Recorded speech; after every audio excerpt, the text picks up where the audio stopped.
Get my shirt together. All right. All right. What's going on, guys? How y'all living? Let's get this party started, shall we? Let me see where we are over here. Y'all bear with me. Let me get my mind right. All right, man, it's Sunday, so you know what time it is. Let me let everybody climb on up in this room. Glad to have y'all tuning in. Let me let folks know on the gram that we're live right now. All right, am I sounding good? I know I'm looking good, I'm smelling good, feeling good, but am I sounding good? You dig? I need to know that. I need that affirmation. I'm damn sure about everything else, but I want to make sure everything else is popping. Let me let everybody know on the gram that we're here. And by the way, I got on that North Sentinel Island University shirt. You can get that at TariqElite.com or HiddenColorsFilm.com, ladies and gentlemen. Let me let everybody know. Let me get on the gram and let them know that we doing our thing right now. Y'all just bear with me for a few seconds. After I do this, we're going to be in pocket. All right? Y'all just bear with me for a second. And while I'm doing that, again, go to TariqElite.com. Get the North Sentinel Island shirts. TariqElite.com. Let me let them... Hold on. Hey, what's up, guys? I'm live on YouTube right now. I'm giving a review for the Us movie, so swipe up and tune in right now. All right. And once I do that, we here. Hold on. But I hope you guys saw the Us movie. Hope y'all saw it. We're going to get deep into that tonight. All right, we're good to go. I'm here with you now. I just did what I had to do. All right, let's get it in. All right, let everybody, still more people piling up in the room. We still got people piling up in the room. All right. Let me let more folks get on up in here. We just let folks know that we're on live right now. So let me give folks a chance to come on through. And by the way, while I'm getting it popping, y'all hit that like button. Hit the like button. Hit the subscribe button right now. Let's make this a top streaming broadcast tonight. I want to get up to a couple of thousand people before I start giving the movie review. The Mueller thing. I know people are talking about the Mueller thing. I could care less. I really could care less about the whole thing. Did Trump collude and all that old stuff? At this point, I don't care. That makes no difference whatsoever. It doesn't matter. That doesn't change our status, to be honest. And that's how we got to start thinking. We got to get into that mindset. Truth be told, collusion or not collusion, it doesn't matter, because what happens to us is very imperative. And look, let me tell y'all something. This is what black folks need to understand. Whatever they do to Trump, you know, the backlash is going to hit us. Whatever they do to Trump, the backlash is going to come to us. If they were to impeach Trump, do you know how many black folks will be attacked? Which I don't care if they do it not or whatever, but the thing is that they were to impeach Trump. Do you think the Democrats are going to protect us from the backlash? Remember when Obama got elected, there was a backlash, and the backlash was killing us in large numbers. Obama nor the Democrats, nobody did anything to protect us. I could give less than a damn about that. We got to look out for what's going on with us. This is why we need reparations in the form of cash payments. We need checks on a regular basis. Do you understand? I don't give a damn about the Mueller thing. I don't care about impeachment. I don't care about none of that. Who's going to cut the check? We got to start thinking in those terms. Because whenever something happens between the right wing and the left wing of white supremacy, because that's all it is. All we're doing now is going back and forth over the right and left wing of white supremacy. Whenever they have an argument or bickering, it's all about who gets to mistreat us the most. We're always the prize. It's always who's going to mistreat us. And how can they trick us to go along with it? That's what they've been doing. They've been tricking us to go along with our own abuse without getting anything out of it. They come around us talking all of that kumbaya, talking all of that diversity and inclusiveness nonsense. They never talk that around nobody else. They talk that around us. We go for it. We participate in the system. So when they abuse us, they be like, well, you elected us. I mean, come on. So this is why if they don't bring that check, we don't participate. You understand? This is why you don't participate in a system like that. A system that you get nothing out of. And they keep promising trickle-down benefits that never trickle down to you. Hold on, my kids are playing with the damn door. Okay, sorry about that. But yeah, looking back during the Civil War again, when the white people in the North, when they realized that they were being drafted, they just started attacking innocent black people in New York. They just started to attack innocent black people in New York for no reason. Didn't have nothing to do with nothing. You in? What do we do if they don't give reparations? Well, we let them fall and implode on themselves. We just simply don't support them. We drop out of supporting them. We simply just don't support them. You understand? Let me explain something to you. We talked about this before, when you have a system where people don't want to participate in that system, when they know that that system is not going to help them, and that's where we are as foundational Black Americans. We live in a system that not only should we not participate in if we don't get anything, our system is actively against us based on race, openly. You see how many black folks are just getting killed with complete impunity? Down in Florida, the black man who was taking care of the special needs gentleman, he was laying on his back with his hands up. He got shot anyway, and the race soldier who shot him got off. So that's showing you, no matter what you do, no matter how innocent you are, so that just shows you all that stuff about Trayvon and Mike Brown being thugs and they beat up everybody. That just shows you it wasn't about them beating up nobody. They'll shoot you for any reason just for being born the wrong color. When people, Charles Kinsey, when people realize that the system has been infiltrated and completely unfair and you don't have an exit strategy, that becomes dangerous for the system. You understand?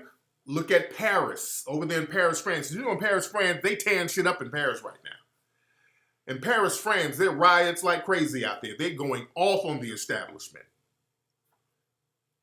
Because they're raising prices, they're raising prices on people, so the people are in the streets right now. You understand? Other groups, they won't take that for a minute. They won't take you mistreating them for a minute. They start raising the prices on loaves of bread, people out there in France in the streets with Molotov cocktails. They got it popping in France right now. They're not going to take no mistreatment. The Yellow Vest Revolution, yeah. When people feel like you've given them no exit strategy, then it's time, people are like, well, I just might as well go for broke, which is what you should do. You should go for broke. We got this thing, black folks, that we believe, and we've been told that there's some type of honor in being abused and letting other people step and stomp and spit on us. We've been told there's some kind of honor with that. That's where those Boule Negroes come from. These Negroes who all meet up down there in Selma. Let me tell you something. Whenever you see these Negroes meeting up in Selma, those are the trick bag Negroes.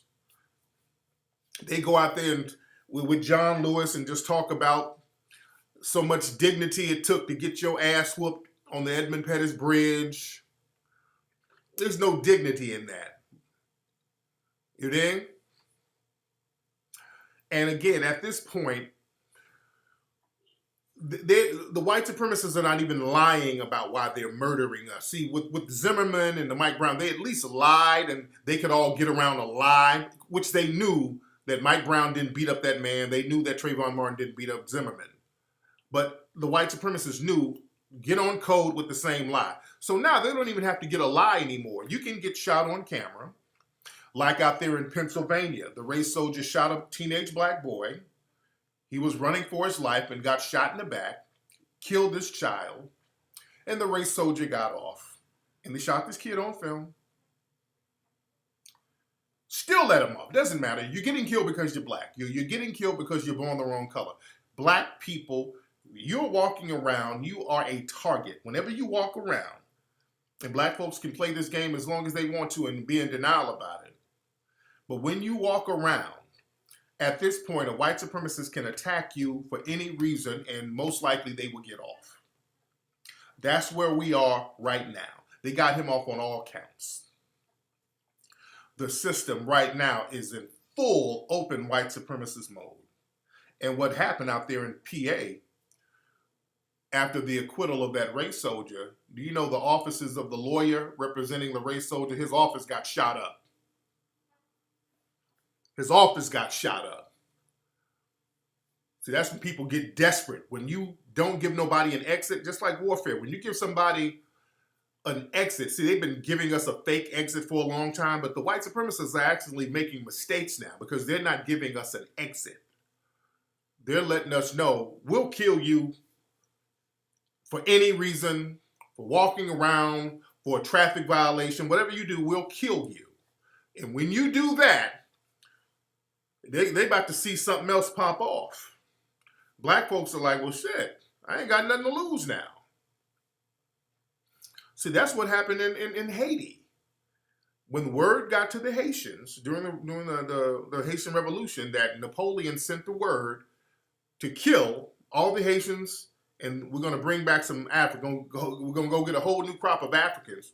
When the word got back that the Haitians were just going to die no matter what, they're like, we need to get it in then. Oh, so we fighting. That also happened in Missouri. And then, during the Civil War, you had these brothers, what was their name? The Kansas Infantry. What was their name? Hold on. The Kansas, I can't think of it, but it was the Battle of Island Mound. And as a matter of fact, speaking of documentaries, I'm thinking about doing a documentary about that. I was thinking about doing a buck breaking documentary, but I've been putting the word out that I'm trying to contemplate doing it. I'm gonna put that one off. That's already scaring folks. I've been putting the buck breaking idea out there just to get a feel, because I know that's a very dangerous topic to tackle. And already people are like, oh, Lord, you got to be careful with that, you know. So half the people are saying yes, some people are saying no. I'm going to have to put that one off.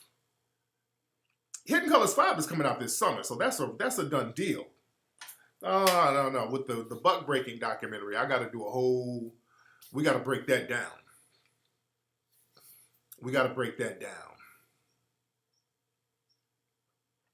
So that one I'm gonna put it on. I'm putting it on hold. So I still should do it. I don't know. A lot of folks are acting scared for me. You know, I'll do it. If I got people, if I feel like motherfuckers to back me up, I hate to do stuff and I'm the only one out there hanging. You know, I need some people to hold me down. But that one, half the people are saying yeah, and half are saying, oh, Lord Jesus. Man. You know, because you're getting into dangerous territory. Some people, y'all saying do it. I don't know. So you scared for me?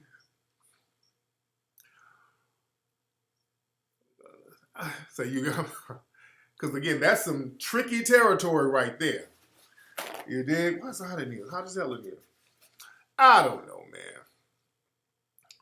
You'll put 5,000 on the bucket. All right, look, y'all talking a good game. Look, what's the date today?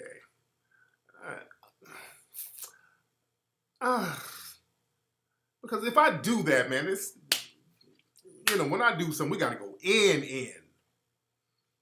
We got to go in, and I'll see. By April 1st, I'll see. Either on April 1st, I'll start a crowdfunding for it, or I won't.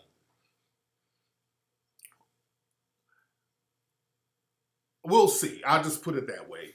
And we'll see. We'll see. I'll just say that. Because people are, oh Lord, people are hitting me up. Your eyes are bucking in the emails. Oh Lord Jesus, it's gonna be too dangerous. I know.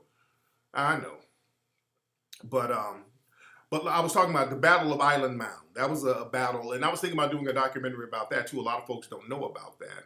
In Missouri, there were these the white supremacist Confederates. During the Civil War, there was a rebel group, a militia group, these black men who were outnumbered by the white supremacist Confederates, and they beat the brakes off of them. Why did they beat them? Because the Confederates, they already knew. The Confederates told them, we're not taking prisoners of war. If we capture you Negroes, we're killing you. So the brothers was like, oh, so we fighting. So it was about 400 white supremacists, Confederates, and around 250 brothers, and they beat the brakes off them white supremacists. And they don't tell you that in history. And what's interesting, they always downplay anytime we do something like that. That's why y'all never heard of that. Most people have never heard of that. The Battle of Island Mound. And they minimize it when they talk about it too. They call it a skirmish. They don't like calling it a battle.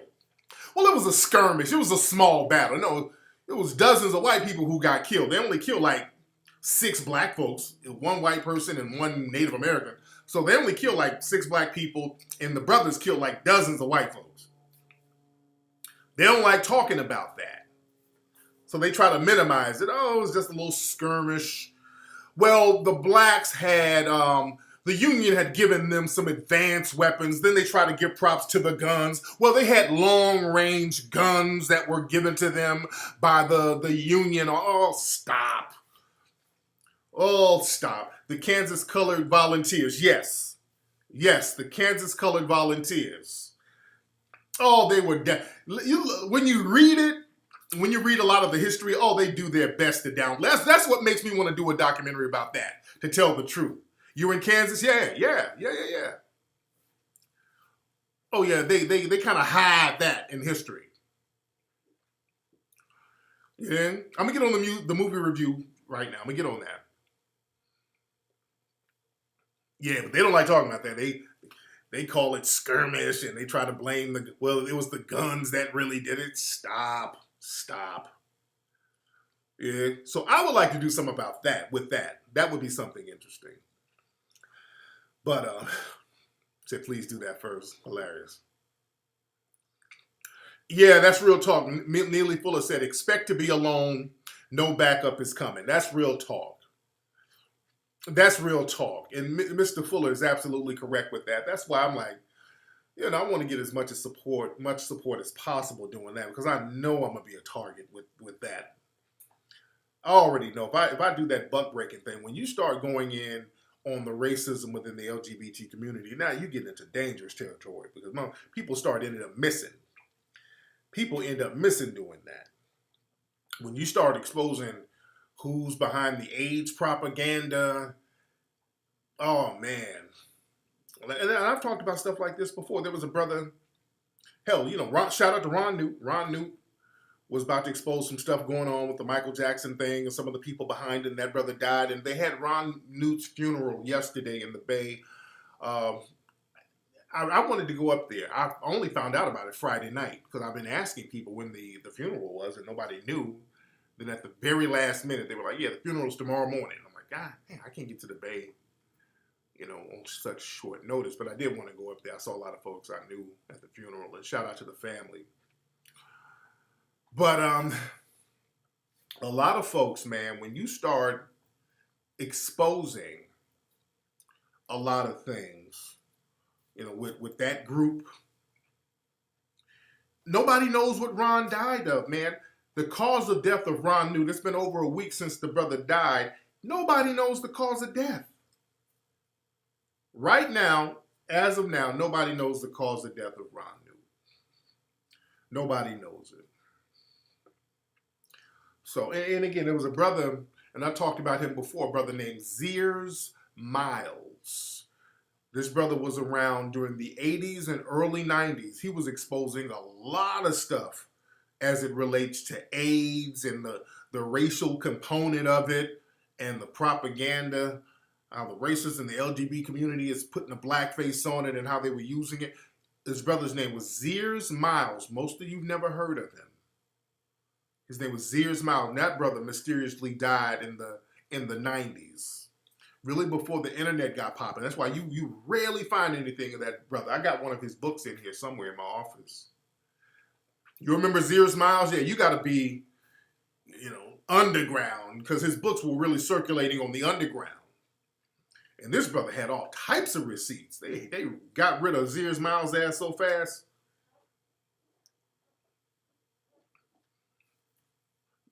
Was he? I think he might have been on Donahue. Yeah, DJ Scrap Dirty. Yeah, so I've talked about him before. But yeah, man, when you start getting into that,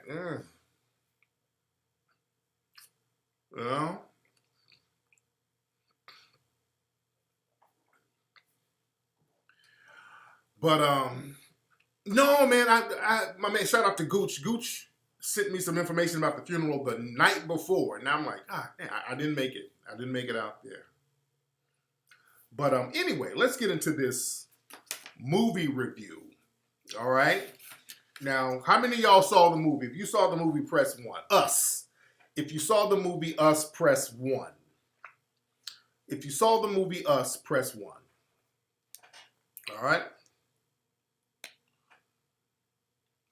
If you saw the movie Us, press 1, ladies and gentlemen. And there's a lot of you who have not seen it. Hold on. You didn't see it yet? Okay. Now, let's be very clear. For those who have not seen it, I am going to give a lot of spoilers. I saw it twice. Yes, that's the kind of movie you have to see it twice.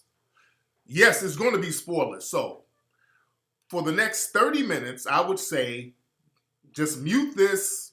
What time is it? It's 7:30 this time, like 8:07 or 10:07 your time out there in the East Coast. Tune back in with the volume. But I'm going to give spoilers, okay? Warning now, spoiler alert, you're going to get spoilers. So don't listen to this part unless you watch the film. Yes, I'm giving spoilers because there's a lot of stuff that I got to break down. It's a very deep movie. So I can't really break it down without giving the spoilers because there's so many deep little meanings and subliminals in there. So spoiler alert. So just listen to the playback later if you have not seen it. I want you to watch the movie before you listen to this playback. Okay? But I'm going to give spoilers. So don't hit me up. God damn, Tariq, you messed up the movie. I'm telling your ass, I'm giving spoilers. All right? I'm giving spoilers. Okay, people are typing in 11:11. Now, that was a theme in the movie. 11:11, that was a Bible verse. John 11:11. It was a Bible verse, and 11:11 means doorway. That's like a doorway reference. It's a portal or an entrance. Even look at the physiology of the letters. It's of the numbers. It's a doorway. I'm giving spoilers. Don't give spoilers. I'm giving spoilers because I got to break this stuff down. So just listen to it later. Yeah, Jeremiah 11:11. Yeah. So just listen to it later. All right. But first of all, about that movie, Lupita was phenomenal. Lupita was absolutely phenomenal in this movie. Jeremiah 11:11. Yes. Lupita has to get an Oscar award for this role. She got to get an Oscar award for this role. That sister was absolutely phenomenal. She killed that. Her range was incredible, and basically she played two characters against each other. So she was just phenomenal as both characters. That sister has to get nominated. She's a beautiful sister too, beautiful sister. But she was so phenomenal in this film. And what's interesting, this was her first leading role in a movie. This is her first leading role in a movie. So I don't see anybody topping. Am I tripping about? No, I'm giving this sister her props. Her performance was just completely phenomenal, man. I don't see anybody winning over her. If anybody wins an award over her, you got to be badass to win over her in that performance she did. Yeah, if they give anybody something over that, they playing, they BSing around. But she got it. She killed that. But the movie was about these doppelgangers, and that's a term for these twin, almost an evil twin demon. That's an old term for your for duality of yourself. And in folklore, doppelgangers were your direct twin that had an evil connotation to it. This is why I'm giving spoilers. Listen, so I can't talk around the spoilers. So basically, the movie was about these clones that lived underground. At the beginning of the movie, they talked about there are a bunch of unused underground tunnels, railroads, corridors, mine shafts that goes thousands of miles underground, and nobody knows what the purpose is for. All right. So you had these people. There was an experiment by the government to clone every human being in the country and have the people underground, what they call tethers, have them control the movement of the people above ground, but the experiment backfired. So now you got underground, all these crazy people, you clone the human body, and as they reference in the movie, they couldn't really clone the soul. So these people would mimic what would happen on top of the earth, on top of above ground, but below, they just didn't have a soul, so they were just empty shells mimicking and basically living out a degenerate form of the lives of the people above. So down below, there's a lot of things with rabbits. They had to live off rabbits. They eat raw rabbit meat. Real spooky type of thing. And cloning is real, by the way. Cloning is real. Obviously those animals were cloned, and the rabbits, that was a symbol to fertility.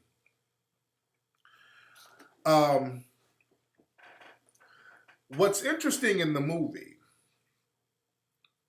Lupita's character went into this house of mirrors in 1986. It started off in 1986 when Lupita's character was looking at a Hands Across America commercial. All right, and that Hands Across America thing, that was a real big theme in the movie. This Hands Across America. Jordan Peele directed this. So Lupita goes into this house of mirrors. She sees a little girl who was her doppelganger, the tethered little girl who came from underground. And then it cut, and then we see Lupita grow up. And then there are flashbacks showing Lupita's life. And later on, and this is the big spoiler, so don't listen to this if you haven't seen the film. Later on in the film, it's revealed that the little girl and the girl from underground switched. The little girl from underground, the tethered girl, choked the real above ground girl, choked her, took her down, chained her up, and then the little girl from underground went and started living her life. Okay? As for those who've seen the movie. Now, a lot of people are trying to say that the references in the movie are about privilege, status. If you really look deep into it, this movie is really about a slave rebellion. This movie is really about a slave rebellion. This movie is about a slave rebellion. So Lupita's character, as a girl, she went down, she got taken down below the ground and chained up like a slave. Then somebody took her place. When she grew up and the tethered people came back from underground and came to Lupita's house, notice Red, that was the character who was from underground. Red was talking with this raspy vocal inflection. And Red was the only one who could talk, and her throat was crushed because of how she was choked as a child by her other character. It's kind of hard to explain each Lupita's character. The one from underground was called Red. Also, if you notice, there were certain clues that were showing you that Lupita, above ground Lupita, Adelaide, what was her name in the movie? Was it Adelaide or something like that? Yeah, the thing where her neck was crushed, that was it was almost a lynching reference. But basically, the real girl was living below ground among the clones. But she was a real person living on the bottom, but the clone came up and was living the girl's real life.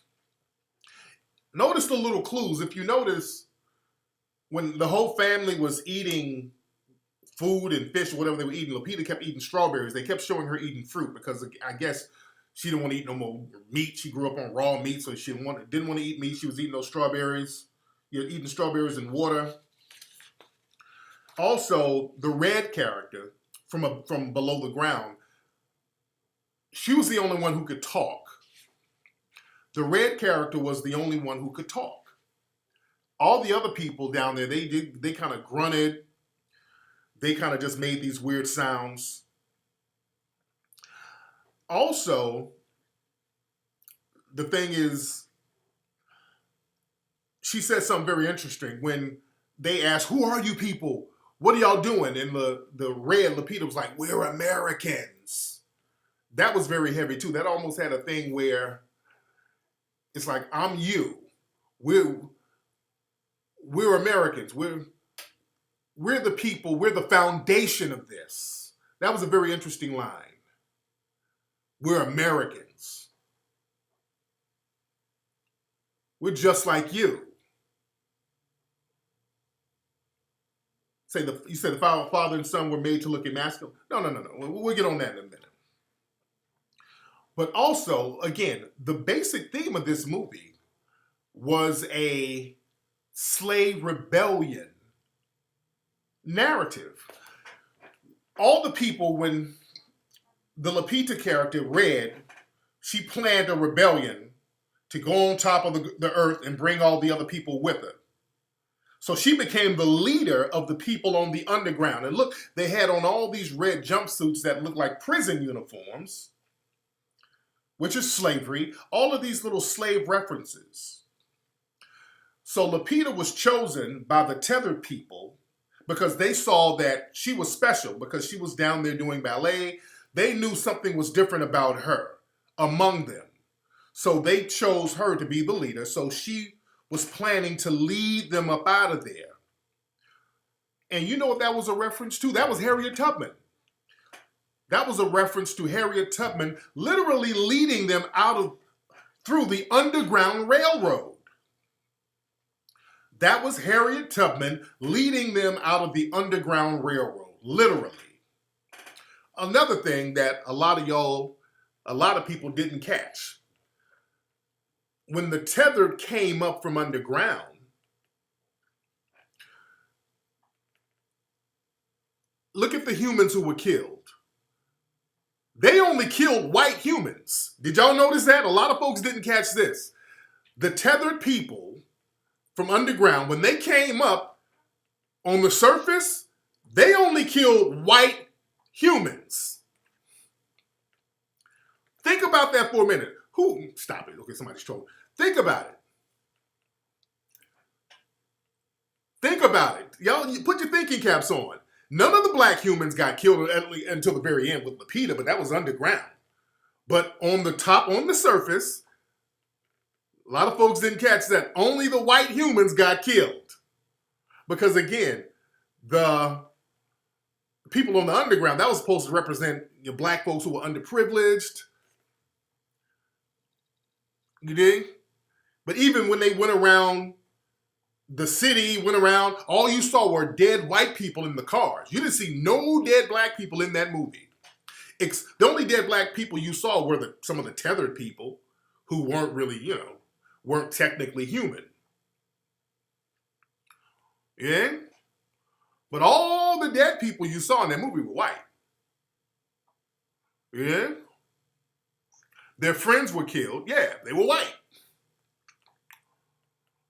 And not only that, when they started killing the white people, look at what they started playing. They started playing "Fuck the Police."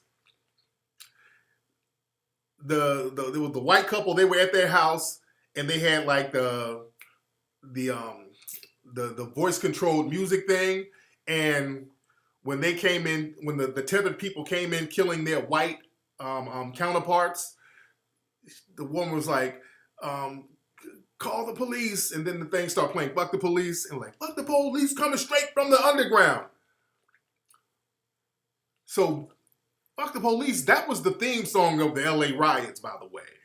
When black folks were rising up. Alexa, right. Alexa. Yeah, and the guy made a reference to O.J. Simpson. Y'all caught that? The guy made a reference to O.J. Simpson. The wife was like, "Hey, sweetie, there's somebody outside." And he was kind of a douche. So he was like, "Ain't nobody out here." "Ooh, I see somebody." "Ooh, it's O.J. Simpson." And then some white people, his white counterparts, came in and started slicing them up while "Fuck the Police" was playing. That was gangster on the low. My man slipped that in there. He's slipping in a lot of stuff in there that a lot of folks ain't catching. He's slipping in a lot of stuff that they're not catching. Now, y'all talking about the dad. Now, the dad, they made the dad very deliberately goofy. The dad was real goofy in the movie. The black dad.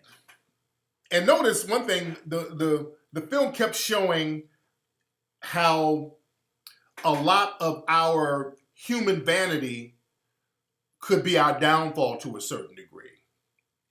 The vanity is an impediment.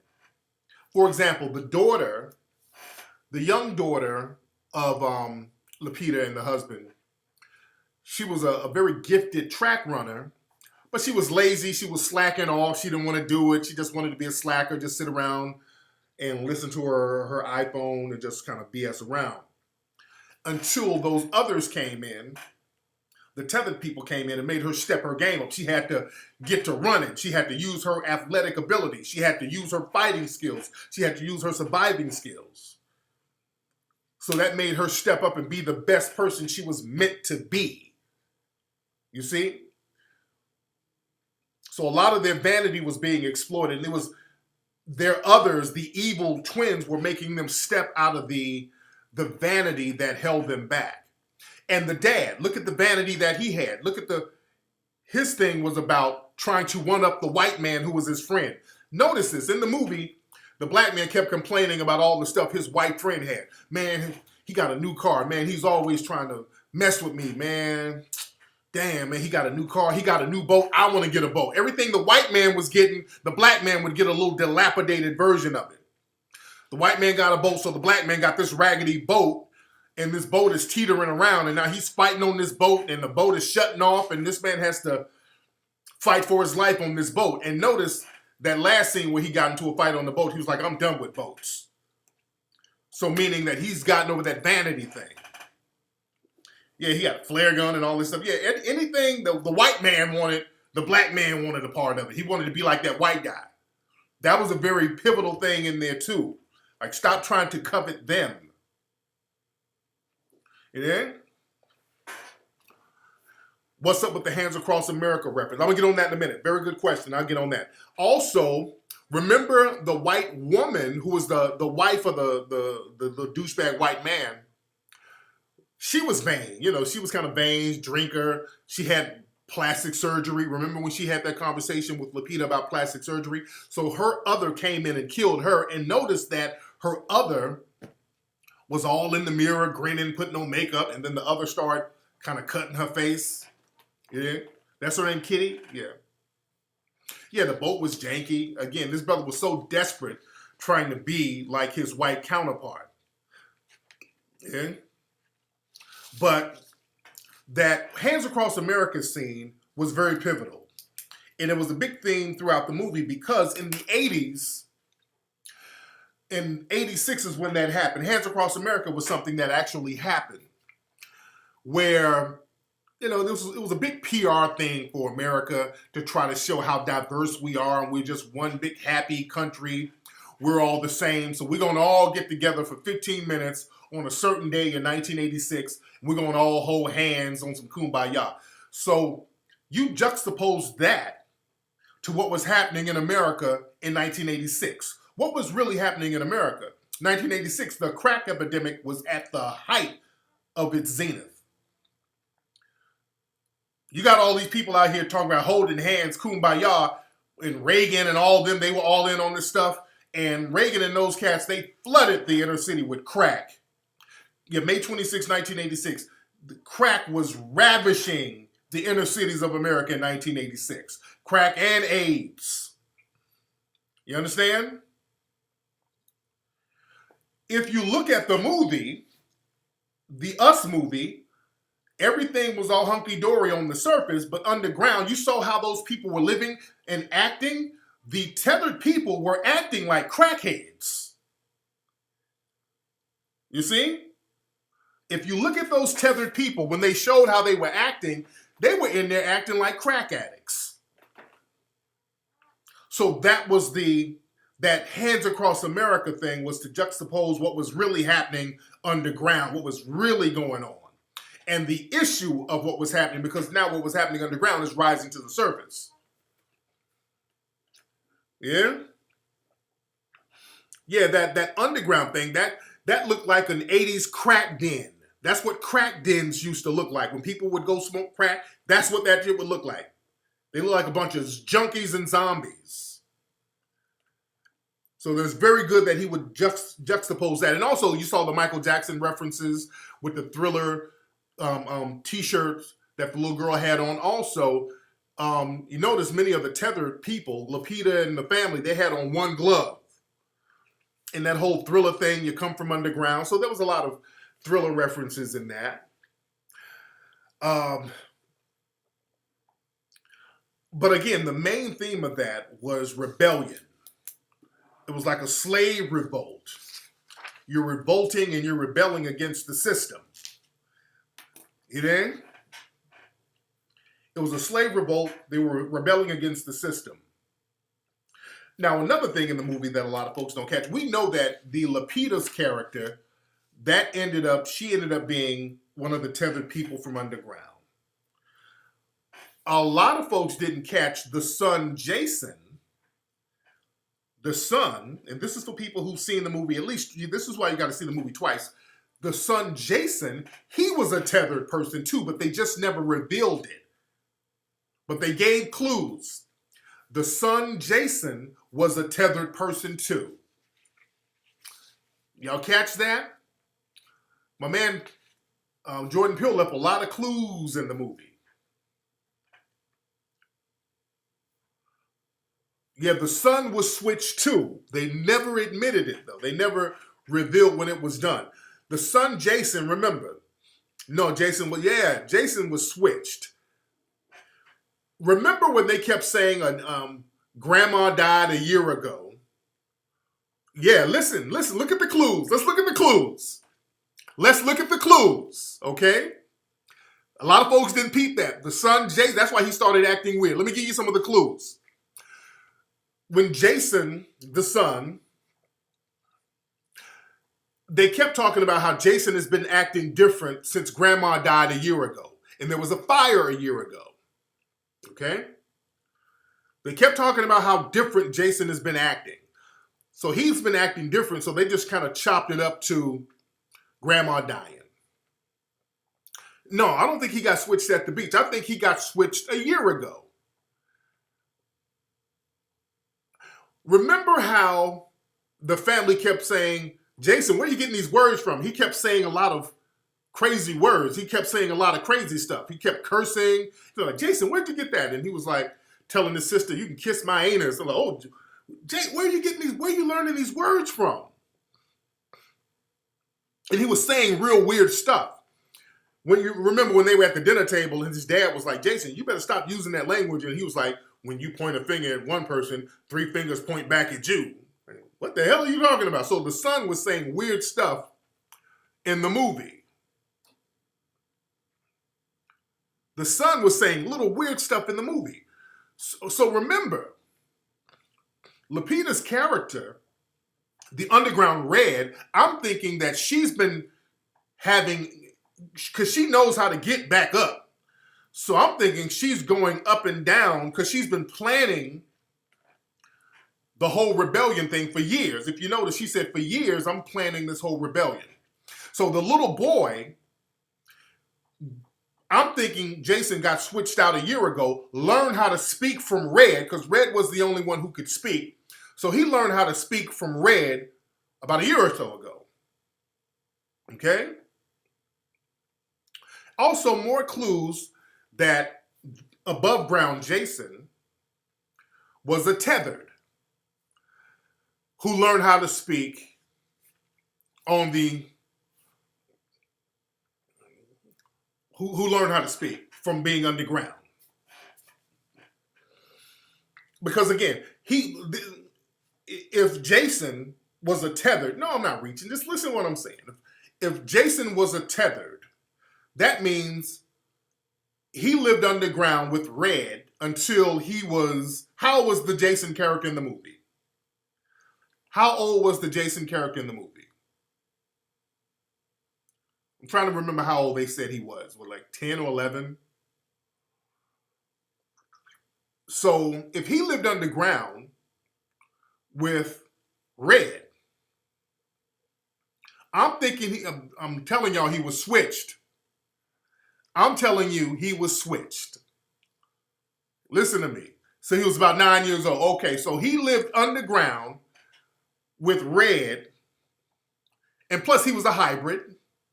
He was half tethered, half human, because remember, Red underground was really a human. So he lived underground until he was 9 years old, 8 years old. He learned how to talk through Lupita's character, Red.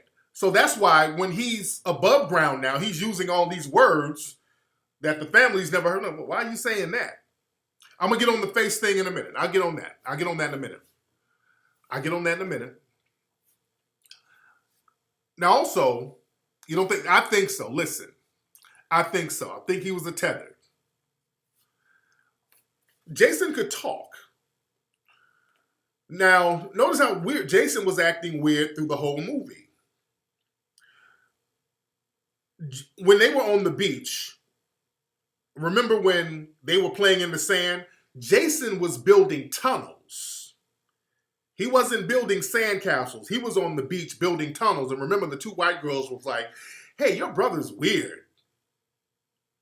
But his voice wasn't strained like Lupita because he wasn't choked like Lupita. That's why. Lupita the Red character only talked in a choked voice because she was choked as a child. But he wasn't choked, so he learned how to talk through her. He was on the beach making some damn tunnels. What the hell is he making tunnels for? So yeah, they were kind of making it seem like he had Asperger's syndrome. No. Dude was a tethered. Also, notice when they were in the car. This is another giveaway. And let's go back. Even remember when they went to the beach and they got home, Lapita saw a picture that was drawn of Jason looking at the homeless man with his hands dripping. And then the mom was like, Lapita was like, what's this? Who's this? I don't know. As if he didn't even draw it. But why is he looking at himself in the third person? That was another thing. Why is he drawing himself in the third person from behind? He's drawing himself from behind, which is real weird. Yeah, he drew a picture of a clone. Remember, there was a picture of a clone. He drew a picture of like, why is he drawing a picture of himself from the back? It was real weird. Now, remember when the Red family came to the door and the dad was out there trying to be tough and all that, and the dad came in the house and the dad was like, Jason, get my bat. Jason was like, what bat? As if you're supposed to know what the bat was, and the daughter immediately picked the bat up and gave it to the dad. That was another clue. That was another clue. Yes, he drew himself from the back. That was very weird. But remember the whole bat thing. Go get my bat. He didn't know what the bat was. And his dad said it like, you should know what the bat. The way he said it was like he was supposed to know where the bat was, and the bat was like literally right there. See, there's so many little clues they were giving. Yeah? This is another giveaway. They were throwing a lot of clues out there. Remember when they were in the car listening to I Got Five on it? Lapita was trying to get Jason to get on beat. Remember, she was like, Jason, let's keep the beat. When they looked at Jason's hand in the car, he didn't know how to snap his fingers. He was snapping his fingers backwards. He was snapping his fingers backwards. Like he didn't know how to snap his fingers. That was keeping a rhythm was off. She was kind of offbeat and he was offbeat. You notice that? He couldn't snap his fingers. I want y'all to follow me on this one. Also, keep that in mind. He couldn't snap his fingers. Also, remember this. Remember he kept trying to do the magic trick and he couldn't do it?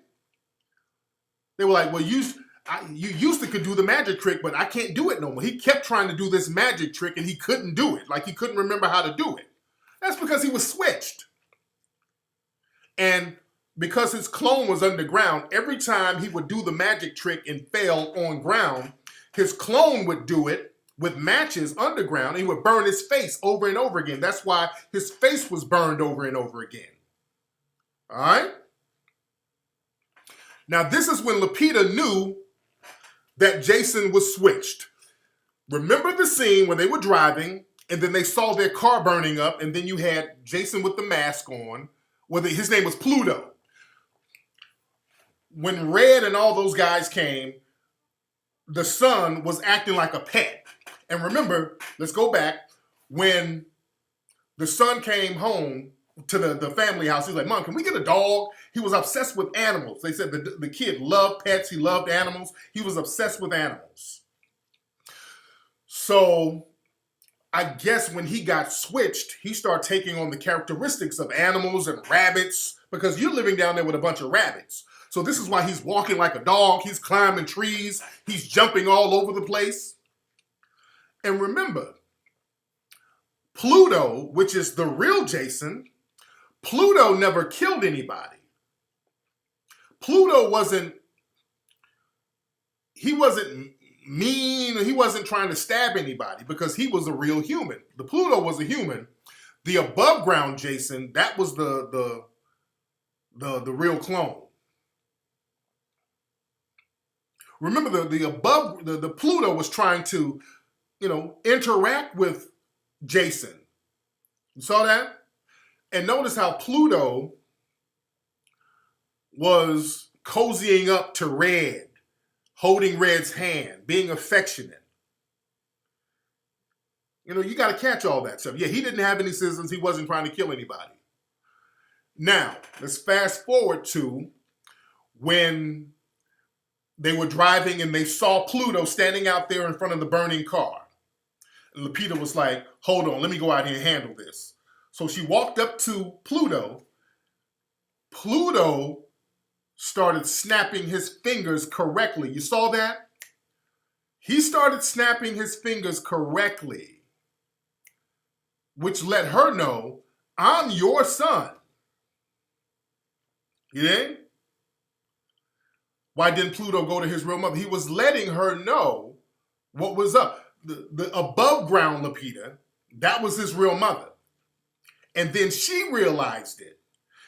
That's why when he was snapping his fingers, she was like, come here. She was like, oh, don't go in the fire. She was trying to save him. And Jason started backing up because all of their movements were mimicked. So Jason started backing up, making Pluto back up. And she was trying to save Pluto because she realized that was her son. And that she was sad that he died because that was her son. The tethered do not control above ground people. But remember, some of them, remember, it was an experiment where they could control each other to a certain degree. Now that they were both above ground, it was like a battle of who can control who. Now that they're both above ground, it was all about who can control who. It was a power thing. Remember, because you can't say, well, the people on the bottom, they can't control. No, this is why the people on the bottom were killing the people on top. They were trying to take control of their destiny. They were trying to get a soul. They were trying to take control of who they were. So that's where the struggle came in. You see? That's what this whole thing was about. It was about a struggle. You're trying to conquer yourself. You know? So in the grand finale, when they were fighting, and also there were hints throughout the movie where Lapita kept, the above ground Lapita kept making these crazy sounds when she would kill somebody, grunting. Yeah. And at the end, when she killed Red, she's grunting and all this old stuff. And the Jason character, he's looking at Lapita real funny. Now they're looking at each other a little funny style. Because a lot of people think, well, is Jason looking at Lapita like, is this my real mom? That's not why he was looking at her. That's not why Jason was looking at her like that. He was probably looking at her, I think he was looking at her like, does she know that I'm a tethered? I wonder if she knows if I'm a tethered. And if you saw at the end, when Jason was in the front seat with her, Jason was holding a rabbit. Like, I'm about to go eat this thing when I get to the crib. So he's sitting there with a rabbit at the end. Yeah?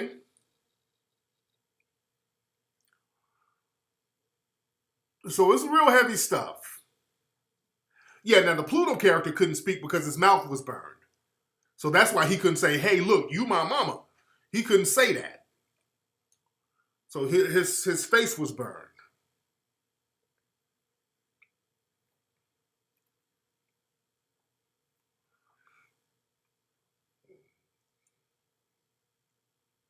So it's a real heavy movie, man. You got to watch the movie. And, a lot of folks didn't catch the rabbit. He's sitting there with a rabbit. Like, but when I get home, I'm going to get some barbecue sauce on this rabbit. So it's like, does she know that I'm from down there? Because I know she must be from down there. The tethered couldn't control humans. They could kill humans, dude. If they can kill humans, again, they're trying to flex their free will. The tethered went down, they rose up, and that's what the whole thing was about. Because remember, the experiment was about the tethered controlling the people above ground. That's what the whole experiment was about, but it was a failed experiment. Yeah?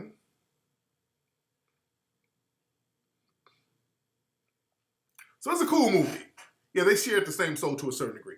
So it's a good movie. So the bottom line is so many things to think about, so many things to unpack in the movie. The movie, it has a theme about really conquering your demons.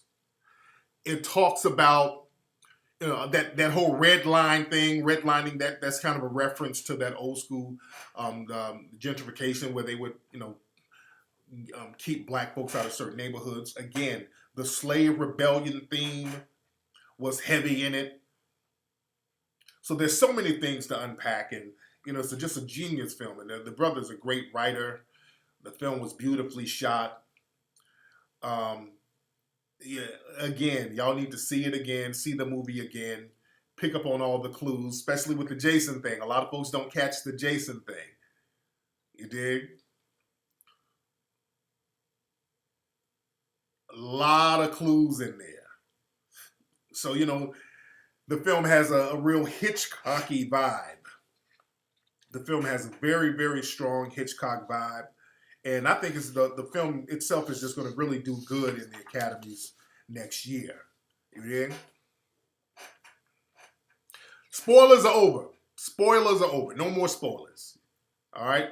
Spoilers are over. What time? 8? Okay, I went over a little bit, but the spoilers are over. So no spoilers no more. So you go see the movie. I gave out all the spoilers. You dig? Yeah, she wanted to go to Mexico again because she knew she had to get away from here where all those underground tunnels were. Because there ain't no underground tunnels in Mexico like that. That's why she wanted to leave the country.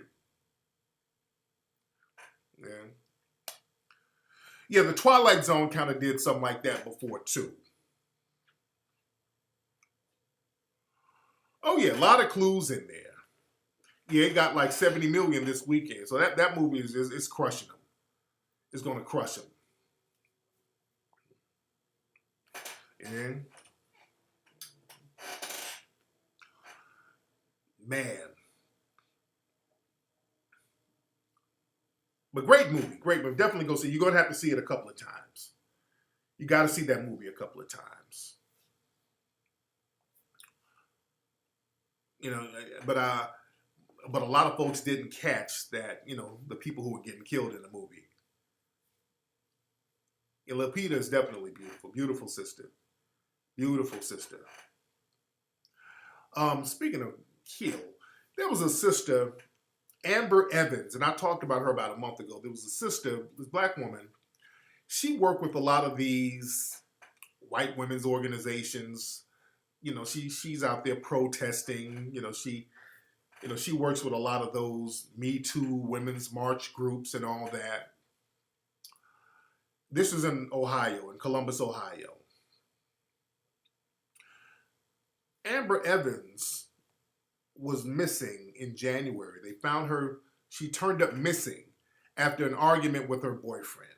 They said she had some kind of argument with her boyfriend, and this sister just disappeared by some river out there in Columbus. And for a month, nobody wanted to check the damn river because they said it was too cold. So they finally got around to checking the river, and they dug this sister's body out the damn river this weekend after a month. And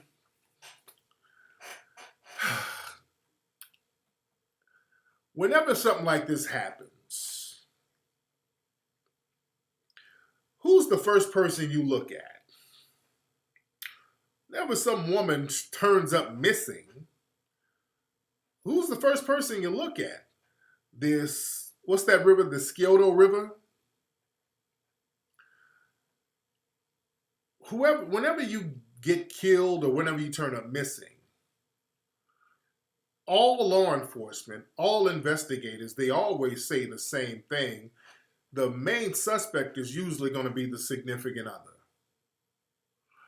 When I saw the initial story about her turning up missing, after having a disagreement with her boyfriend, having an argument with the boyfriend, and I noticed they never mentioned who the boyfriend was or they never mentioned he was a suspect, I said, wait a minute, this mama must be white.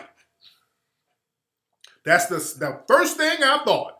He must be white. Sure enough, I looked it up. He's white. They didn't even mention his name or nothing. I'm like, wait a minute, this sister just missing? Wait, she had an argument with her boyfriend. She's missing, and the article ain't naming him. They ain't putting his name out there, his picture. He's not a suspect. Oh, Let me find him. Sure enough, he's white. All right. They ain't even looking for the body. So he's white. Oh, yeah. So he's white. So they find this system. They find her body. And all of these white women's groups are like, oh, we're so sorry about what happened. Oh, that's just so horrible. Our condolences. All these people are talking about our condolences, our condolences, our condolences.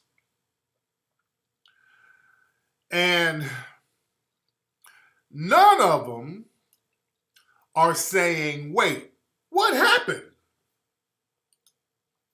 Nobody said, hey, by the way, how'd she end up dead? Only condolences. That was another red flag. All these white women's groups, the Women's March official site, all of them are talking about our condolences. What are y'all talking about? Y'all not going to ask what happened? What you mean, your condolences? Why are you not asking what happened? Why y'all not saying, hey, is there a reason she's in the bottom of a damn river for a month? They don't want to say what happened because that means we're going to have to start investigating. And when you investigate, the first person you're going to investigate is the damn boyfriend. This was in Columbus, Ohio. This was in Columbus, Ohio. So when you investigate, naturally you're going to go for the boyfriend. And so all these white women's groups with their fake condolences. And what I don't like are these Negroes, these Sambo Negroes. Let me show y'all my Twitter. Because I've been getting into it with some of these Negroes. Some of these Sambo Negroes caping. So I'm up here like, okay, what happened to this woman? And let me find this stuff. Hold on. Hold on one second. Where's this dude right here? So, okay, I put this on here. I'm asking questions about this woman. So one of these shea butter Negroes hit me up because I tweeted about it a month ago. I'm like, I got stuff. This is a month ago where I'm talking about her and her boyfriend right here. This is her and her boyfriend. I'm the only person, the only journalist that put his picture out there. I'm like, I'm not making any kind of accusation, but I'm like, okay, ain't nobody gonna say does what he knows about this. Her boyfriend, Mark Hondo, I'm not saying guilt or not guilt, but I'm like, ain't nobody gonna ask questions. So I tweeted today, a black woman named Amber has been confirmed dead. She was reporting long ago. Here's a tweet I made. Where's this Negro? Where's this Negro? Where is he? Where is he? Where is he? Where is he? Negroes hopping in my damn timeline. Okay, where is that? Where is that? Okay, here it is. He tweeted one of these shea butter Negroes framing this situation to suggest her ex-boyfriend is the one who did it is very irresponsible. And it's already been refuted. By who? Nobody's refuted nothing. By all accounts from people close to Amber. Her ex-boyfriend is the last person you should be looking at. The domestic dispute was a breakup. So this is a little Negro already caping for Zaddy. There was another mammy bedwench in here caping too, talking about her boyfriend was a good man, and get the hell out of here. Hell, Jeffrey Dahmer, they said he was a good man. What the hell that mean? When have you ever heard of a person saying a white suspect was a bad man? Now, this same Negro, look at these tweets. Hold on. This is the same Negro right here. Whatever his name is. This is some tweets that he made before. Black men have got to do a better job at protecting our women. He's one of these Negroes that run around showing out for the white women talking about toxic masculinity. Here's another tweet this Negro made. Shake my head. Black men really be the white people of our community. That's that root, Me Too, shea butter, Negro, moist talk. Now, this is him, a dead black woman, because I talked about there's a dead black woman who was found in the river. Nobody's saying how she got there, and you're on here caping for white daddy. He's up here talking about a dead black woman whom I actually knew and by all accounts was loved by that white man. These Negroes sicken me, man. These Negroes sicken me. That Me Too crowd, shea butter crowd, their whole existence is all about saving white daddy. They protect white daddy at all costs. Do you know how dangerous Negroes like that are? I can't stand these Negroes. And black folks, we're going to have to stop being dumb and playing silly and being in denial about what's happening out here. Family, these white supremacists, man, they've set it up where regular white supremacists have now been deputized against us. Now, we can play with that if we want to. We can play dumb and put on the cape for white daddy all you want to. That ain't going to save you. Have y'all noticed lately how black people hanging around their white friends are ending up dead? Shout out to everybody in this damn room right now. We got a lot of folks in here. Everybody press the like button and then press the subscribe button right here, right now, where we at. Press the like button and press the subscribe button right now. Everybody who's in here. Right over here. All right? Boom, boom, boom. The like button and subscribe button right here. Everybody press that. But family, have you guys noticed about all these black people hanging around with their white friends are ending up dead and nobody's getting prosecuted? The Amber was with her white boyfriend. She's found in a damn river. And the police talking about ain't no foul play. How ain't no foul play and you in a river for a month? There was a black woman in Tennessee who was dating a white boy. She went to a pool party with her white friends. She ended up drowning in the pool. Nobody knows why. Nobody got prosecuted. This happened in Tennessee not too long ago. Down there in Georgia, in Forsyth County. Forsyth County is an infamously racist-ass community out there in Florida, in Georgia. This black woman was at like some kind of slumber party with a bunch of other white women. The next morning, she dead. She fell out of a window. So she's on the ground dead. They said there's all types of bruises on this woman's face. So she's at this party with a sleepover with these white women. She's the only black person there. Now she dead and ain't nobody prosecuted. Tamla Horsford. Did she have like 6 kids or something? So she's up here with these white women, dead as hell, and nobody's a suspect. And they said she fell off a damn ledge. Family. Look, Ed Buck is multiple dead black men are in Ed Buck's apartment. Nobody's doing anything to Ed Buck. You see what's going on here, family? Do you think these are coincidences where you hanging out with your white friends and all of a sudden you dead and nobody's a suspect? These people are on code. We're being allowed to be purged by these folks. These are not coincidences. You won't find somebody dead in a black person's house and the black person ain't no damn suspect. If a person is dead in a black person's house, everybody in that neighborhood is going to jail. We're being purged for real. These folks are given a green light to kill us with impunity. You understand? And that Amber Geiger situation, and again, that Renee Hall, that police chief down there protecting them. Remember when Amber Geiger went in that black man's house and killed him?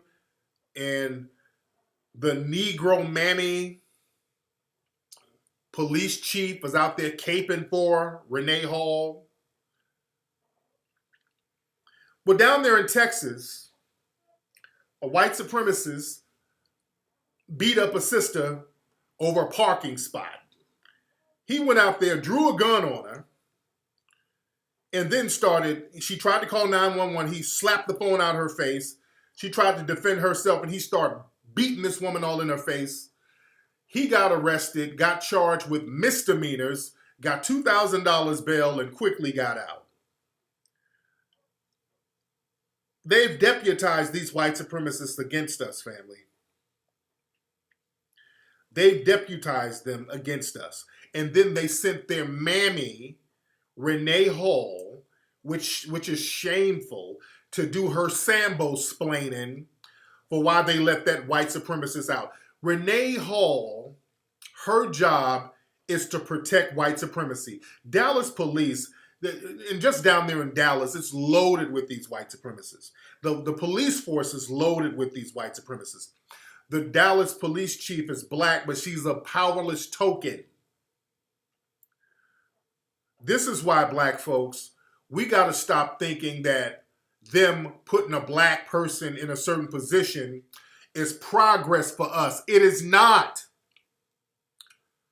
It is not progress. What they do, they practice white supremacy and then get a black face to hide behind. Let me show y'all the press conference that Renee Hall did, where she gave her nothing burger statements. Now, this ain't even a cop. See, we think, well, she's protecting cops. This is just a civilian white supremacist that she's protecting. Now, listen to her Symbolis. They put her out there, her and them damn eyelashes. This woman kills me with these big fluttery damn eyelashes she always got on and her Gladys Knight wig. Her and them eyelashes out there fluttering with her non-statement. Listen to this. Made the arrest and did the charges that... let me take it back. Made the arrest and did the charges that they deemed not I won't say necessary, but the ones that they had all of the evidence for at that particular point in time. The process is that the investigators who actually received the case will review all evidence relative to the case and look for any enhancements of videos, consult with the district attorney's offices about any other charges that may be necessary for this case. So we're not at the end of... Oh, stop. This is Symbolis. And somebody asked her if she saw the video. Oh, I haven't seen the video yet. The video's going viral. How have you not seen the video and the video's going viral? See these non-answers that they push her out there to give? She saw that video. Well, we don't have to. What else? What is there to investigate? That's why she had to say she didn't see the video yet, because how are you going to justify? What else do you need to see? This man beat this woman to a pulp.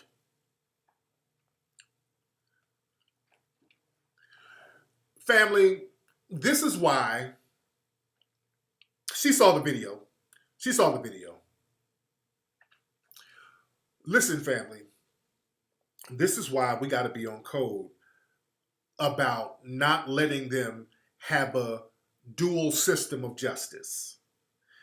This right here, this is why we have to stop co-signing white supremacists when they attack black folks. This is the problem. When y'all sit up here with these white supremacists and allow them to protect white predators, white criminals, by deflecting onto black people, this is what you create. Let me say this again. I want y'all to feel me. When we let these white supremacists take the heat off white predators, abusers, and criminals by deflecting onto black people, because that's what they do.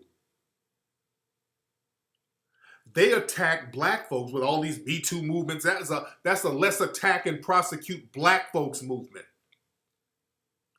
When you allow that, you're saying I'm complicit in a dual system where we're going to give white supremacy a pass. So when you are out here, fuck R. Kelly, fuck him, you don't do that with the white supremacists. We do that among each other, and we'll handle R. Kelly, which is, if you wanted to handle him, we would have done it a long time ago. You don't join with them when they snap their fingers and we start attacking black folks for them, when they're not going to do the same for their own. We haven't learned that code yet. You're not doing anything slick or fly by attacking black folks with them. You think you're going to get some extra butter biscuits, and what you're doing, you're showing them that giving a pass to white supremacy is something that you're down with. That's the main reason why we have first them. If we're going to start attacking people, let's get all these people in your community first. We ain't skipping over all them to cherry pick the black folks to attack. Because when you do that, you justify having a system of racially based justice. So now, when all the Me Too crowd and we don't attack white zaddy crowd, when y'all sit up here shitting on black men and giving white men a pass, these same white men turn around and whoop your ass. Now all of a sudden, you won't hear nothing from Tarana Burke. You don't hear a damn thing from Me Too. When a sister gets her ass whooped like that by this damn white supremacist, you ain't heard none from Now, Me Too, Time's Up. You don't hear a goddamn thing from none of them. When daddy done whoop you and beat you to a pulp on camera and got a slap on the damn wrist, where all this intersectionality at now? Where is it now? Where is all that we in this together? It's Women's Month. Where are all your women allies and all these people you invited to the barbecue? Where are they at now?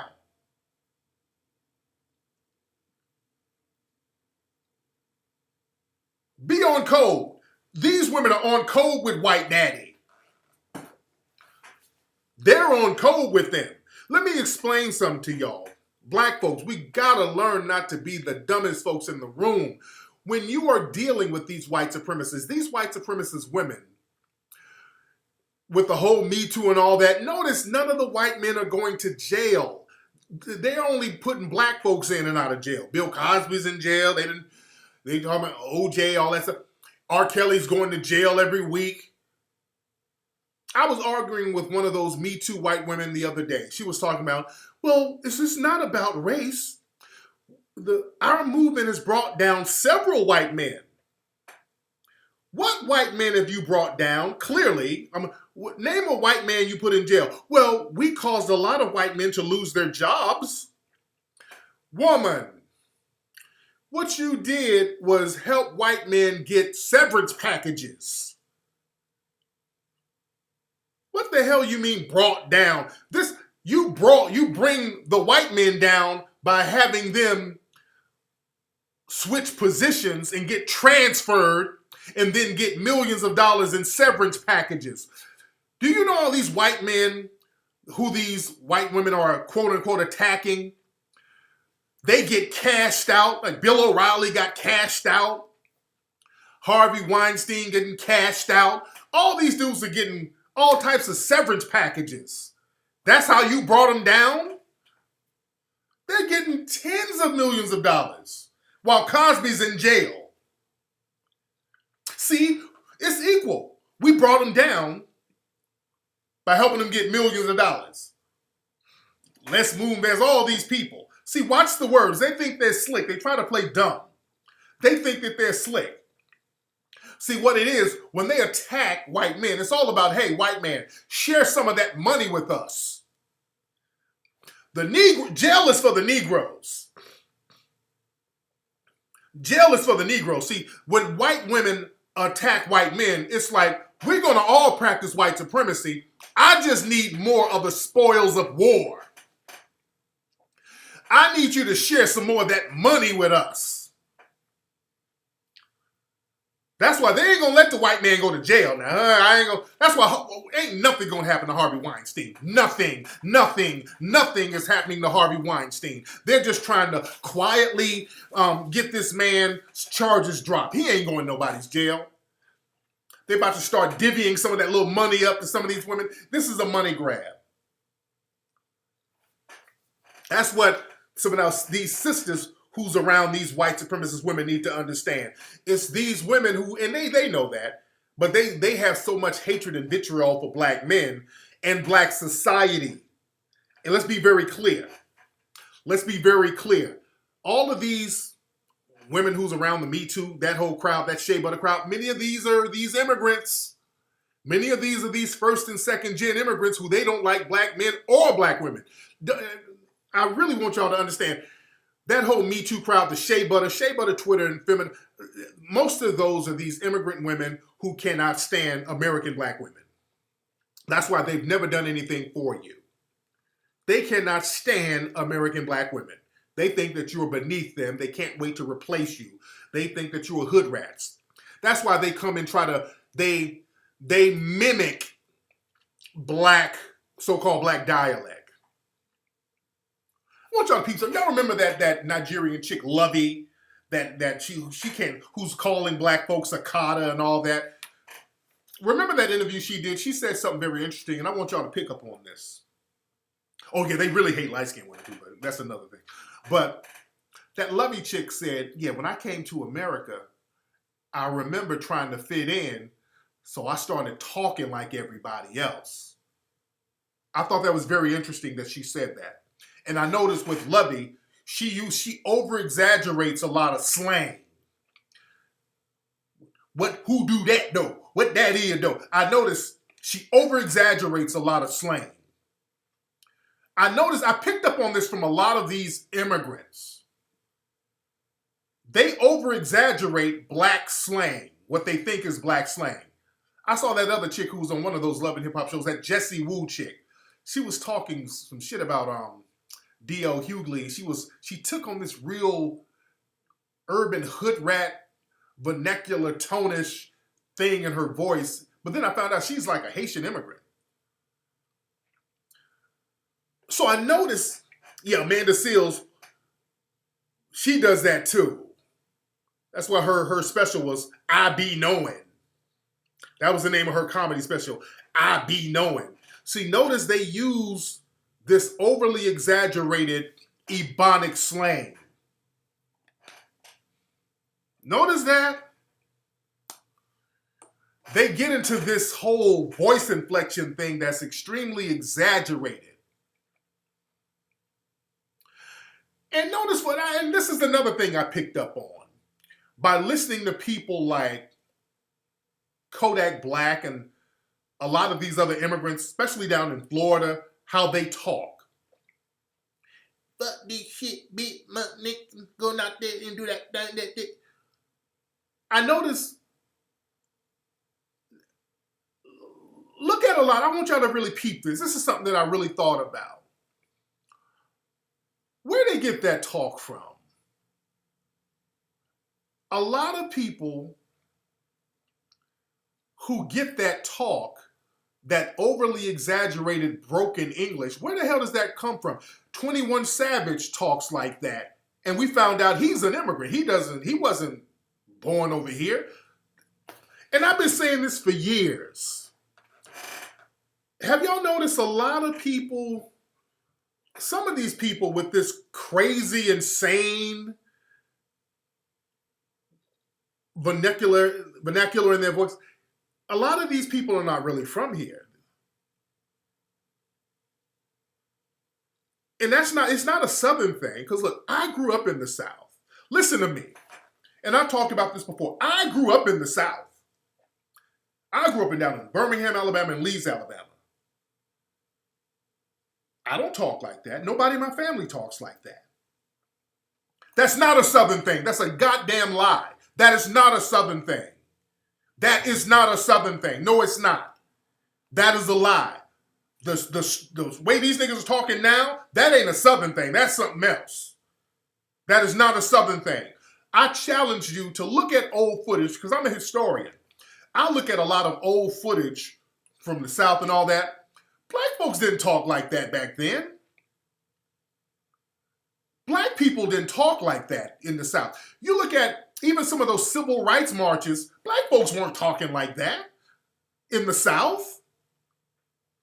I challenge you to go find some footage from the 60s, from the 50s. You don't hear no black folk, man, they beat, look, that shit beat, you got down, go up there, God, earn these good up here, shouting. Nobody talked like that in the South back then. Don't put that on the South. See, that's the thing. They try to dump dumb shit on the South. No. No. Don't put that on the South. No. You had brothers and sisters who knew how to speak. You had Tuskegee down there in Alabama. You had some of the greatest minds in black society coming out of Alabama. You didn't have people talk all crazy like that. That minstrel. No. That's very recent. That type of talk is very recent. Man, I have listened to recordings of slaves in the 1930s where the Library of Congress interviewed a lot of slaves, and they weren't even talking like that. Plies does not talk like that. And I love Plies. Plies is funny. Do you know Plies doesn't talk like that? There was a whole joke with Jamie Foxx. Jamie Foxx, there's video of Plies sounding like a damn Rhodes Scholar. Plies exaggerates, for comedic effect. Plies does not talk like that for real, for real. You did?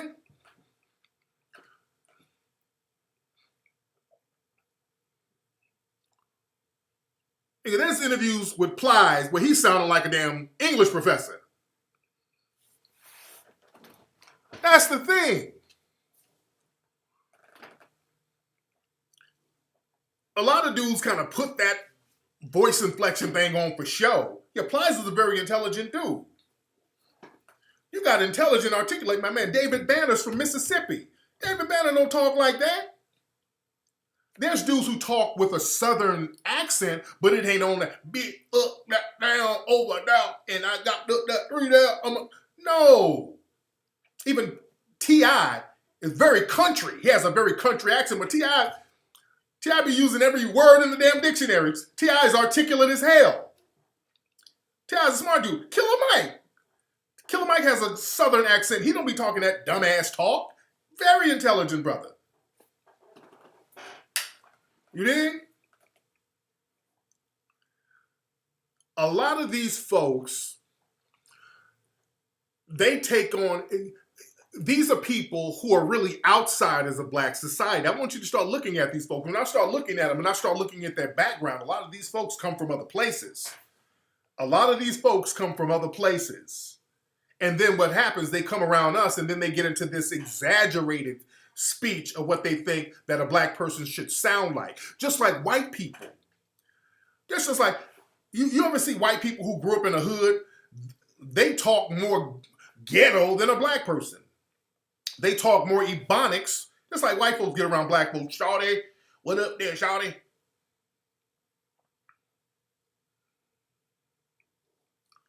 You dig?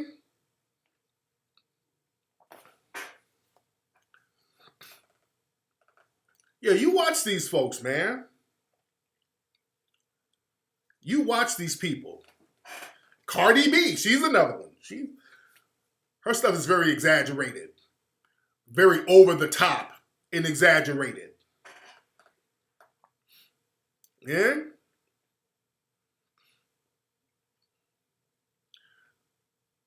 So yeah, we gotta watch these folks, man. When I hear these because these dudes, I be hearing interviews of some of these dudes, and they be sounding so coonish. There was one dude I saw who Vlad interviewed. I forgot what his name was. But this dude sounded like something from Central Casting of Samboing. When they were asking him about dating black women, I don't like no black bitch. I'm already black as fuck. I'm as black as fuck. I don't want no black bitch. Like, where this nigga come from? Where the hell is he from? What's that dude's name? Where is he from? That dude from somewhere else. Glock 9, where is he from? There's no way he can be from here. His family got to be from somewhere else. Where's Glock 9 from? I do not believe he's a foundational black American. That wasn't Kodak. No, that was another dude.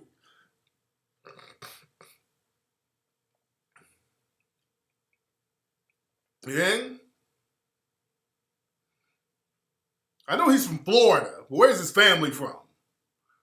Yeah? See, notice a lot of remember, down there in Florida, you got a lot of people who've immigrated from all over the place. You got a lot of cats in Florida who has immigrated from other places, and that's where you hear some of those crazy-ass accents coming out of Florida. Yeah? That's where you see them crazy-ass accents coming out of Florida that I ain't never heard before. You haven't heard these accents since the last 20 years. That's when you started hearing them. Not really even, the last 20 years.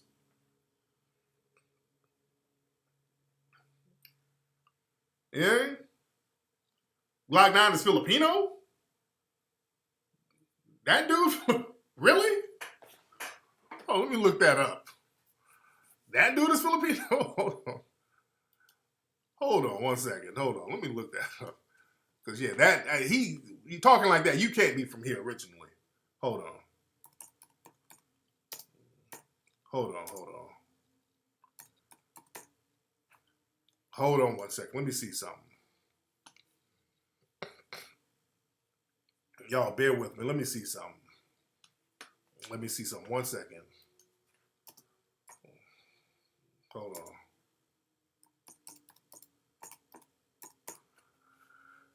on. Let me see something. Okay, I ain't seeing nothing about this dude. Hold on. Let me see if this is the same guy. Hold on. I'm looking at this. Oh, wait. Is this dude? Wait. Is this the right guy? Hold on. Are we talking about the same dude? Hold on. I'm looking up certain dude. Hold on. There's 2 Glock 9s. I don't know. Hold on 1 second.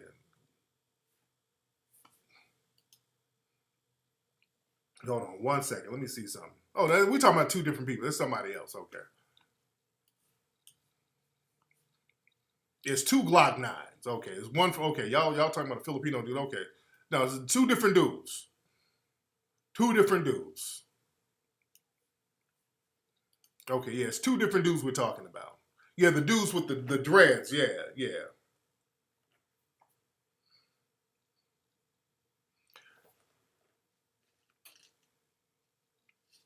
And Glock 9 from Florida, yeah. The one he was talking about how he black and ugly. I'm like, what the hell? He don't want no black woman because he's already black and ugly. I'm like, God damn. And Kodak was talking that same stuff too. He was talking about how he ugly and all this old stuff. God damn. These niggas, man. But yeah, I guess this Glock 9 dude is signed to Cash Money. Yeah? Yeah, he signed to Cash Money. Yeah, and I'm looking, he got a mugshot, so he was arrested. His name is Jaquavius Smith. All right? They got him for like some marijuana or something stupid. So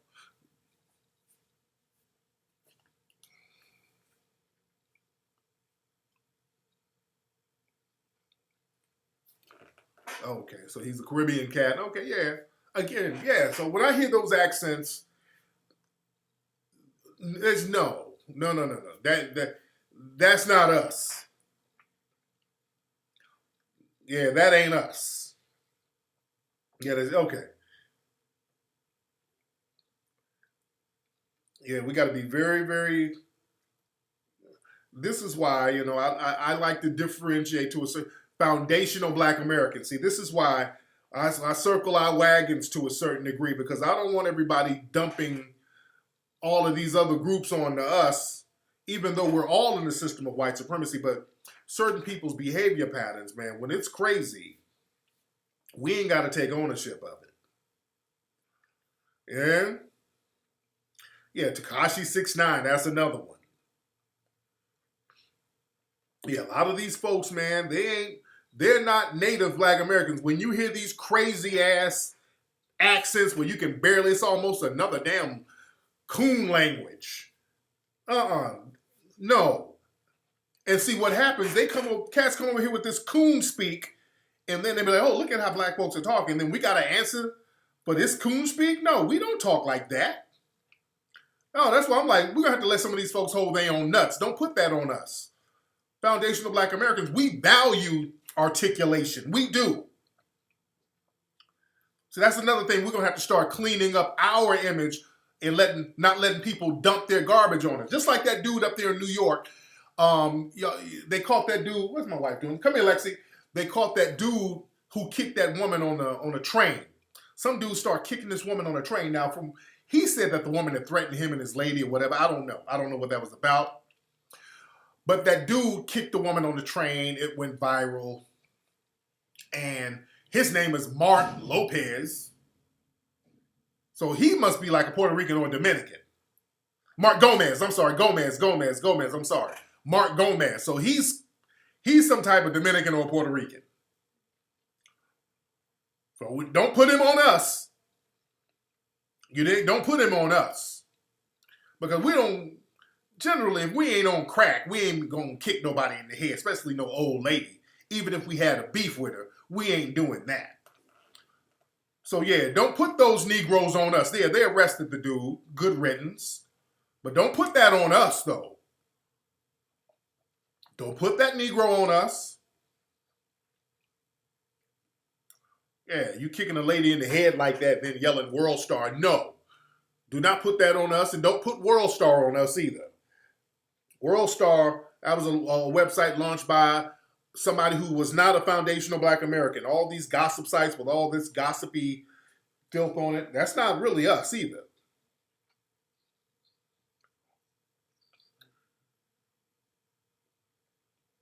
You dig?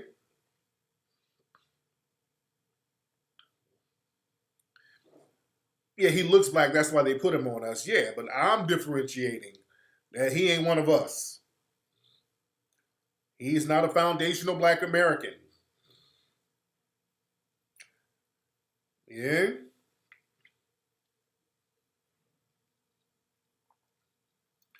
So we got to start letting folks know, no, we cool on some of these people. They do not represent us they don't represent us with their janky ass actions. You dig?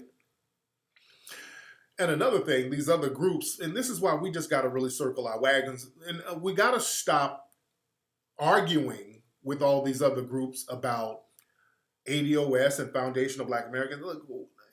Look, a lot of these people are just like the white supremacists. The white supremacists love doing TWT. That means time-wasting trolling. They've weaponized that.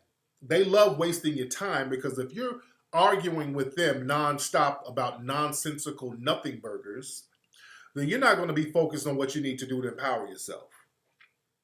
That's why you're going to have to limit your arguments with folks, especially these arguments that's simply designed to waste your time.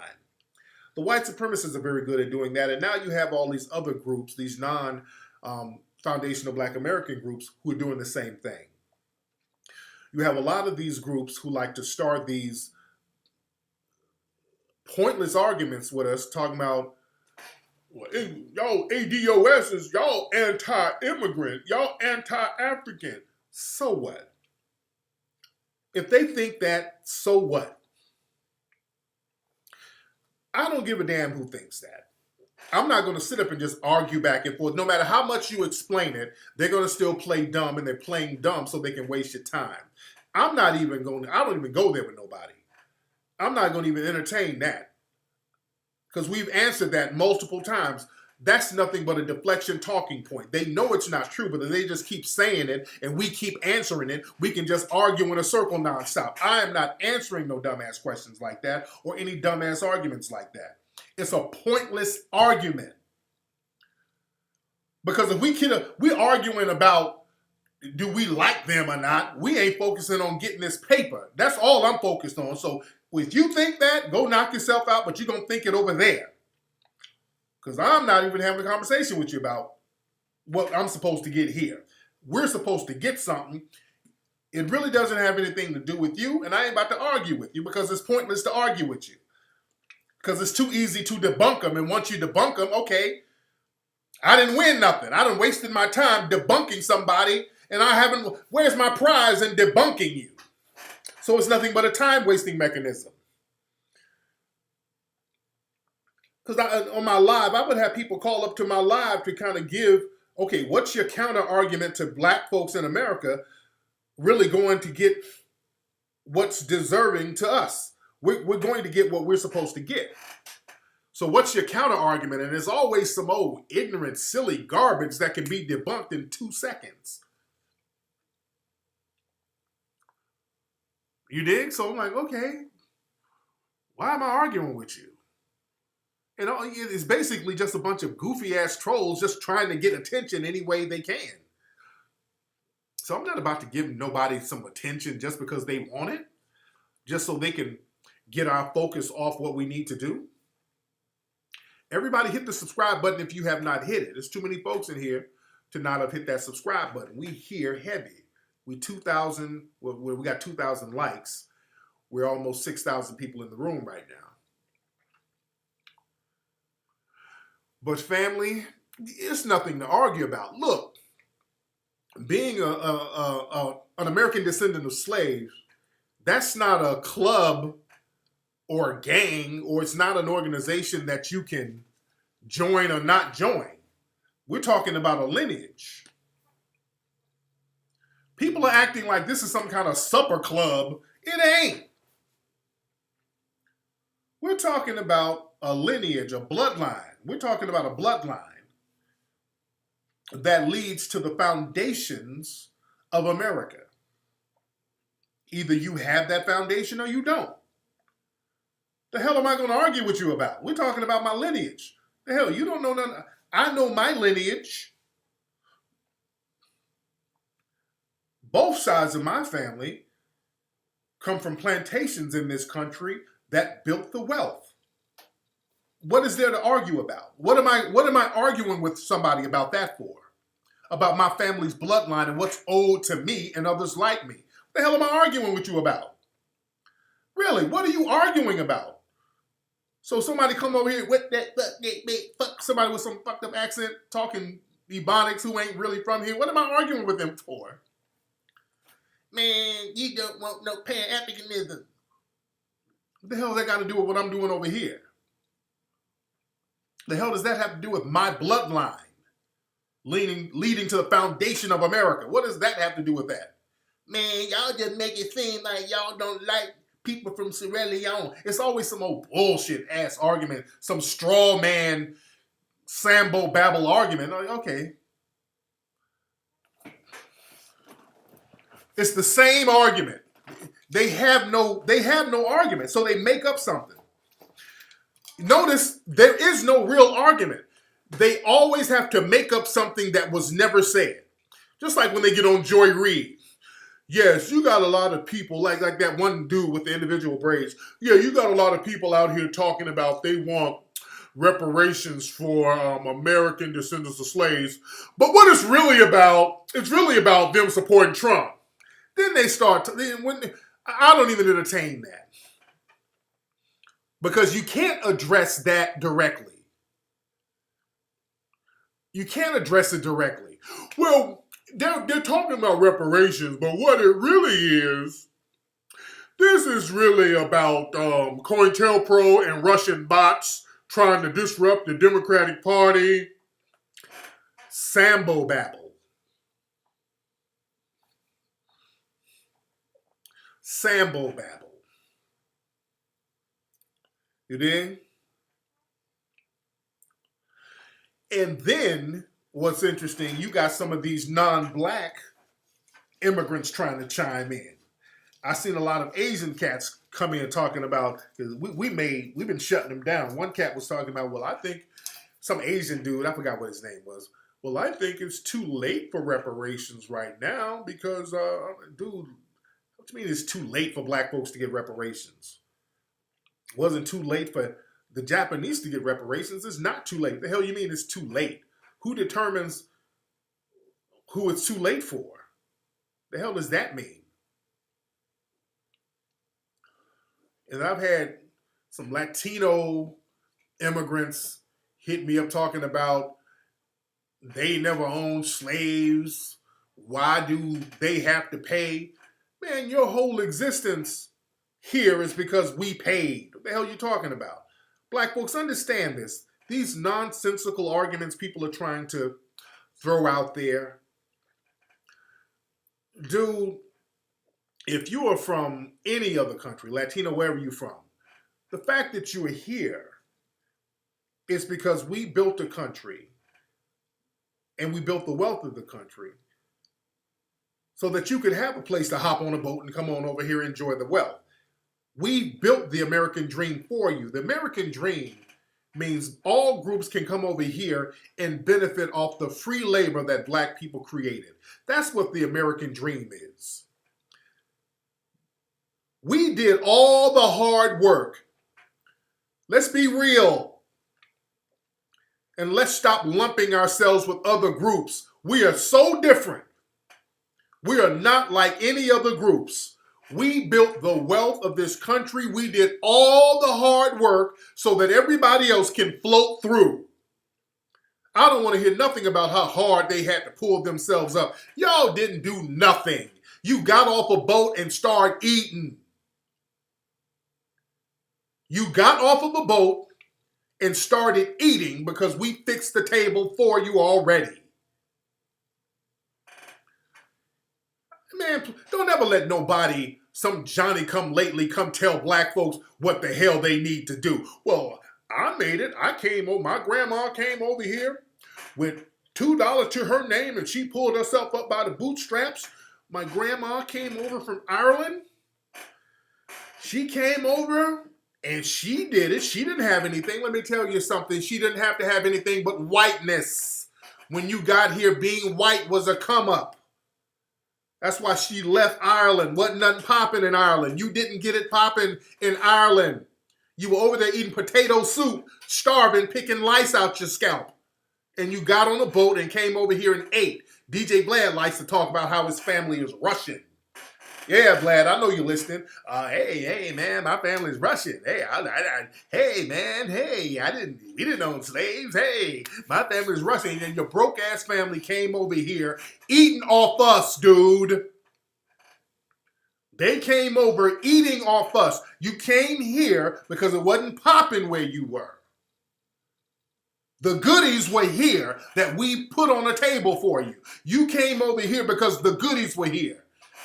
Y'all strapped up, packed up your little knapsacks, got piled up on a boat, and came over here because we set the goodies up for you. You dig? Y'all been eating off us from day one. The minute y'all family got over here, they were eating off us. Let's just keep it 100. Well, y'all blacks sound like you want a handout. White supremacy is a handout. Y'all wanted a handout when we gave out all that free labor we were never paid for and all the wealth that was accumulated and passed down to these other groups. That was the handout. Jim Crow was the handout. All you had to do was show up and be white. You had the Homestead Act where you had thousands of acres of land given to white people just because they were white. Don't tell me about no damn handout. White supremacy is the ultimate handout. See, don't let all these other groups try to come in. Well, I'm a Latino. We work hard. If you work hard like we work hard, you would have the same thing. Man, if you don't sit your ass down, let me tell you something. Don't let the Latinos run that stuff on you too. Because I say this. Name a Latino country that did anything significant without the help of black people. I'm talking about any Latino country over here in the Western Hemisphere. Name it. Name anything they've done significant throughout history that wasn't assisted by black people. Come on. I want, that's an answer. Let's hear one. I ain't shitting no Latinos, but I'm not going to have them try to point the finger at black folks as if you've done anything significant without us. Cuba is a black country, dude. Cuba is a black country. Argentina came up off black labor. Argentina came up and got its wealth from black labor. Even the tango dance was created by black folks. All of their culture was created by black people. You dig? Then they purged the black people out of it after black people created the culture there. Yeah, Argentina, they had a program to exterminate the black people after we built the wealth and the culture of Argentina. Yeah, it's very white now. I've been to Argentina before. I took a plane, had a layover there. It's very white now. They purged all the black people out after we built the culture. Yeah?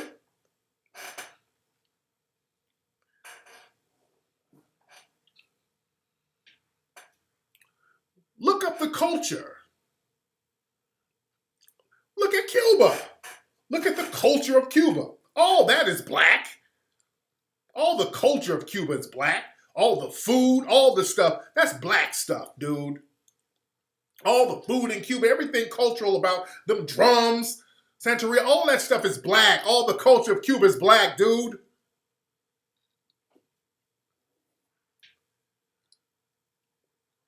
Let's be real.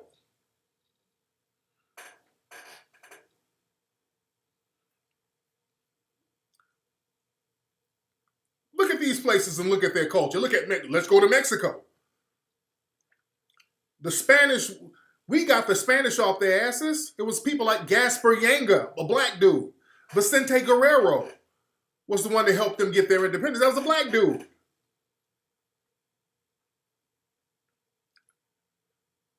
Yeah? Come on now. Panama Canal, all that stuff. All their culture comes from black folks, especially Latino culture. Because hell, when you look at Spanish culture, we can go all the way to Spain. Spanish culture wouldn't be shit without the Moors. That's why Spain led the world domination thing. They got all their game and their influence from the Moors. They got all their knowledge from the Moors. The Moors had a stronghold there, so they left all of that information and all that culture to help them leave.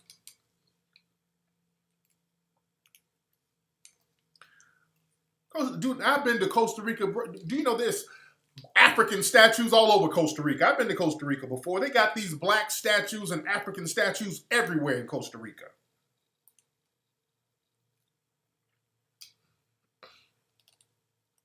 You dig?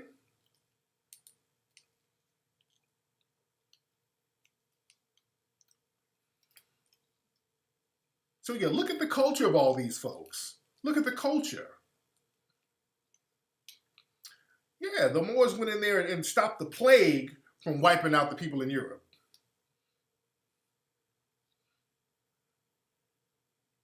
You dig? Yeah, if it wasn't for the Moors, there would be no Renaissance in Europe. Yeah, so we can take it all the way back to the Spanish and how the Moorish influence there. That was the culture of Spain. Yeah, so we got to know who we are and not let people, talk crazy to us and talk down to us, telling us about what we need to do and don't need to do again. And we're everybody's come up. We are everybody's come up. Everybody has used us as a stepping stone, and that's just not going to happen no more. We're going to stop letting people use us as a stepping stone, and we're going to use our own power to big up ourselves, and we need to. We're getting at a This is a very pivotal moment right now in history. We literally can't be on the kumbaya train no more. We can't afford that. This is our survival we're talking about now. So these white supremacists and their minions are against us.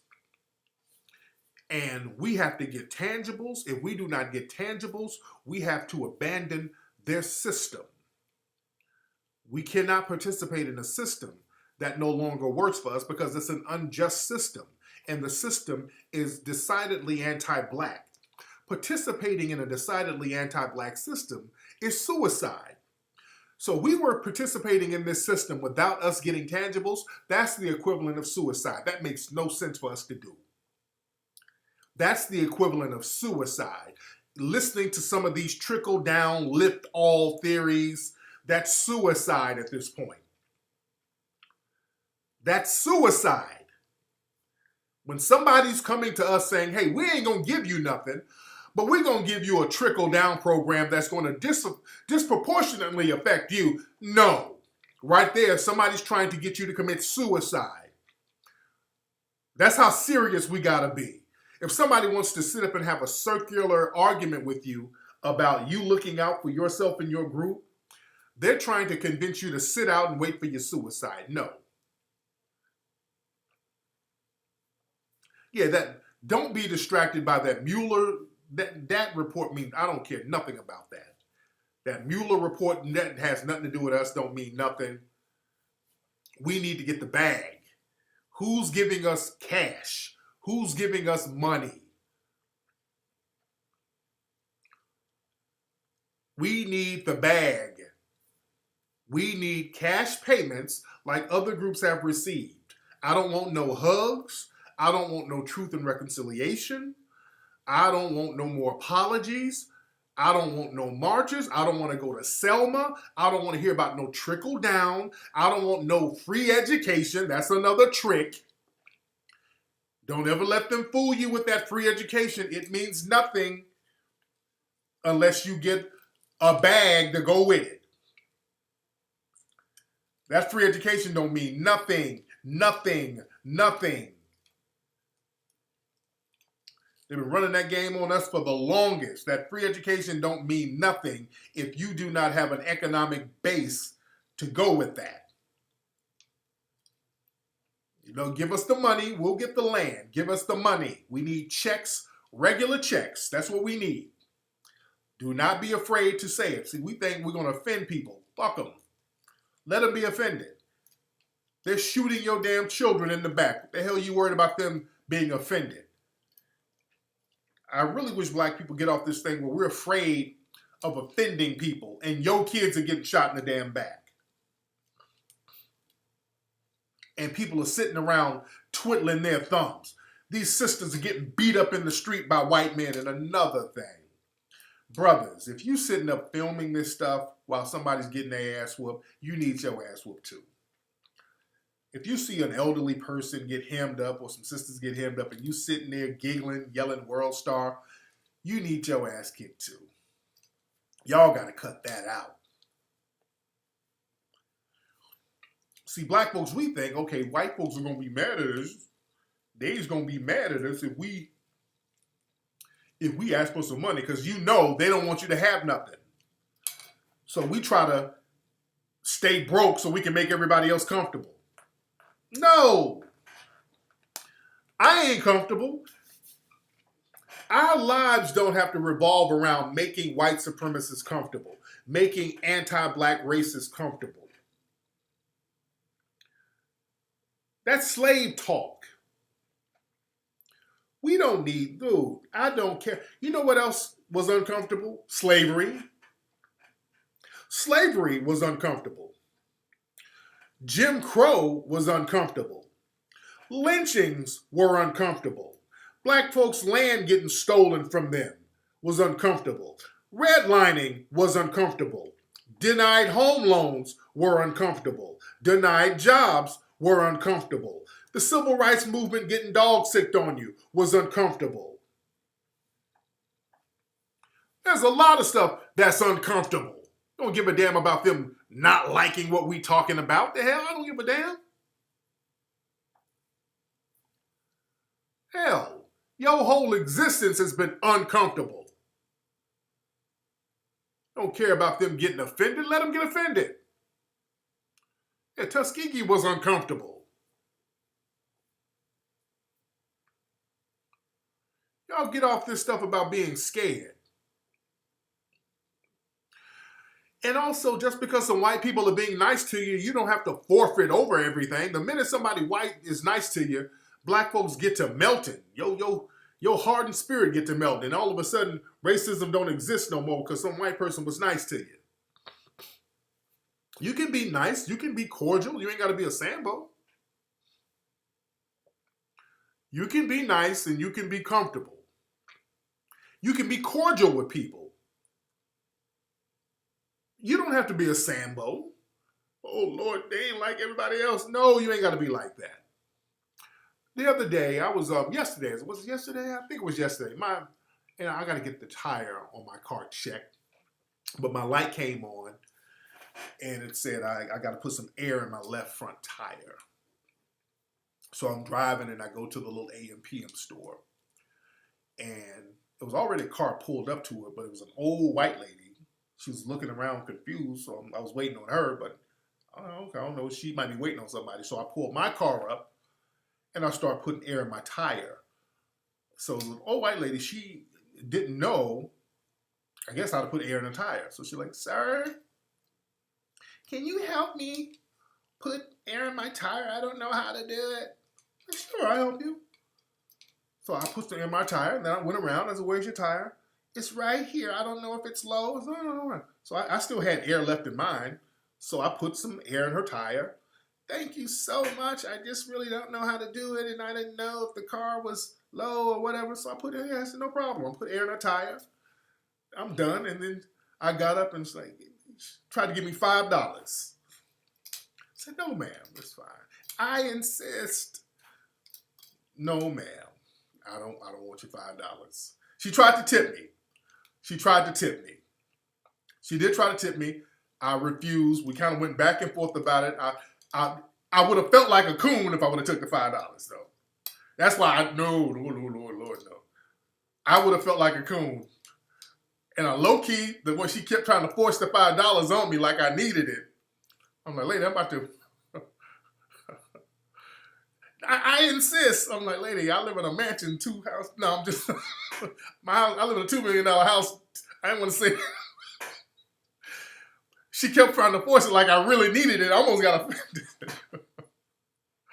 I didn't want to say nothing, but she kept trying to force it like I needed it because I'm dressed down. I don't look like I live in a $2 million house. So, no, I want to really give it to you. And the more she tried to offer, I felt a little driving Miss Daisy about, "Oh, no, Miss Daisy. Ooh, this is some good money right here. I love you." It got into a driving Miss Daisy vibe for a minute. I'm like, "Damn, you really trying to get this $5 to a nigga?"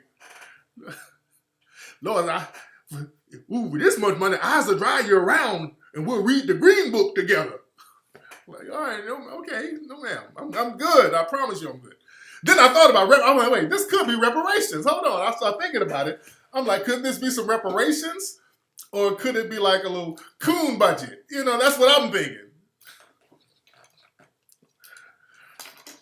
And like she was giving it like, here you go, buy yourself a nice juicy watermelon. And I'm like, oh. So I don't know. Could have been reparations or like a little coon per diem. Because she was giving it like, "Look, I know you can go get you some Popeye's chicken with this $5, nigga. You know you want it." I'm like, "Oh God, lady, I really don't need it. I really don't need the $5. I don't need it." "You sure? You can go buy you some Afro Sheen. Your head looked a little peasy on the side, nigga. You sure you don't need it? You sure you don't need to go get some Slits malt liquor with this $5? "Ma'am, I don't need it. I'm good." "You sure they got a good sale on butter biscuits? Just take it. I insist." "No, ma'am. I'm good." Oh, God. Oh, yeah, I was kind of looking, okay, could this be a little reparations payment? Man, I wasn't coon. I didn't take it. That's what I'm thinking. I'm like, if I take it, I'm going to feel like a coon. That's why I didn't take it. I'm like, because she thinks I really need it. So if I take it, I'm going to feel coonish. Yeah.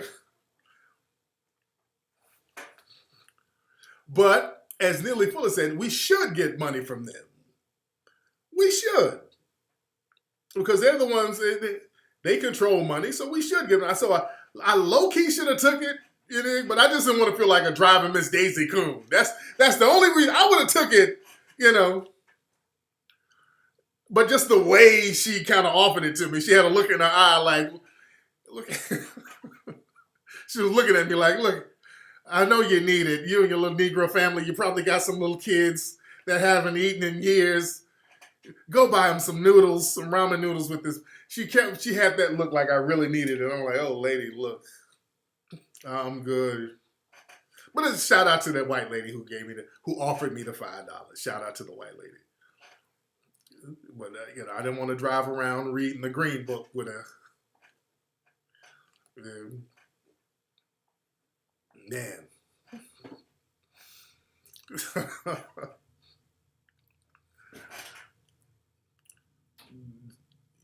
Neely Fuller said to not help white people for free. Yeah, she gave it to me like she wanted me to cut a jig for you. Ooh, thank you, ma'am. I'll do a little tap dancing for you. Oh, God. Man. So what if it was $20? Now, I probably would have took the 20. Yeah, I probably would have took that 20. Because I needed to go to the ATM that day. That would have saved me a trip to the ATM. Yeah. Man.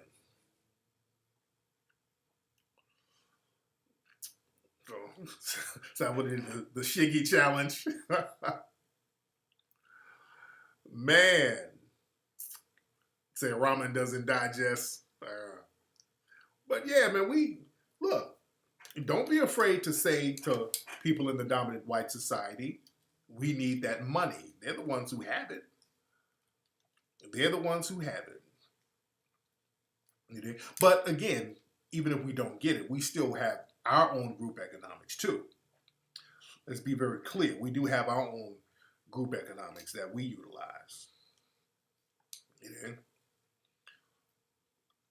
Yeah, everybody hit the subscribe button. Come on now. It's a lot of y'all in here.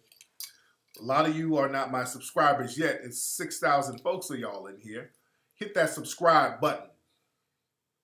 All right? Everybody hit that subscribe button. Also, if you want this shirt, the North Sentinel Island shirt, go to TariqElite.com and also go to HiddenColorsFilm.com. And again, I'm still trying to decide if I'm going to get the crowdfunding going for the Buck Breaking movie because so many people are trying to talk me out of it. I'm like, damn. So I'm still trying to decide. But let me get y'all again, for the time being, go get these shirts. Go to TariqElite.com. Let me put the link in the room. You can get the Ho Yon Nut shirts. You can get the Hotep shirts. You can get the North Sentinel Island shirts. A lot of good stuff you guys can get. Okay? A lot of good stuff you can get. And that's at TariqElite.com. TariqElite.com. Yeah, I saw that thing where they're talking about white South Africans are getting mad because they are poor and the blacks are getting richer. That's such a damn lie. That is a lie in South Africa. That's a lie. That's a lie. That's propaganda. That is a lie. The black people over there are still in them shanty towns and the white people over there are living it up. That's not true. And my brothers and sisters need to be ready for the white supremacists if they try to attack them. You did? Man. But anyway, let me get out of here, y'all. Hit the subscribe button again. We need 100,000 followers on here. I had 100,000 followers on my other channel, but I need 100,000 followers on here. You dig? We can get that if everybody, shit. all you guys just subscribe right now. We'll be good to go. All right, but let me get up out of here, man. I'm going to holler at you guys on Wednesday's show.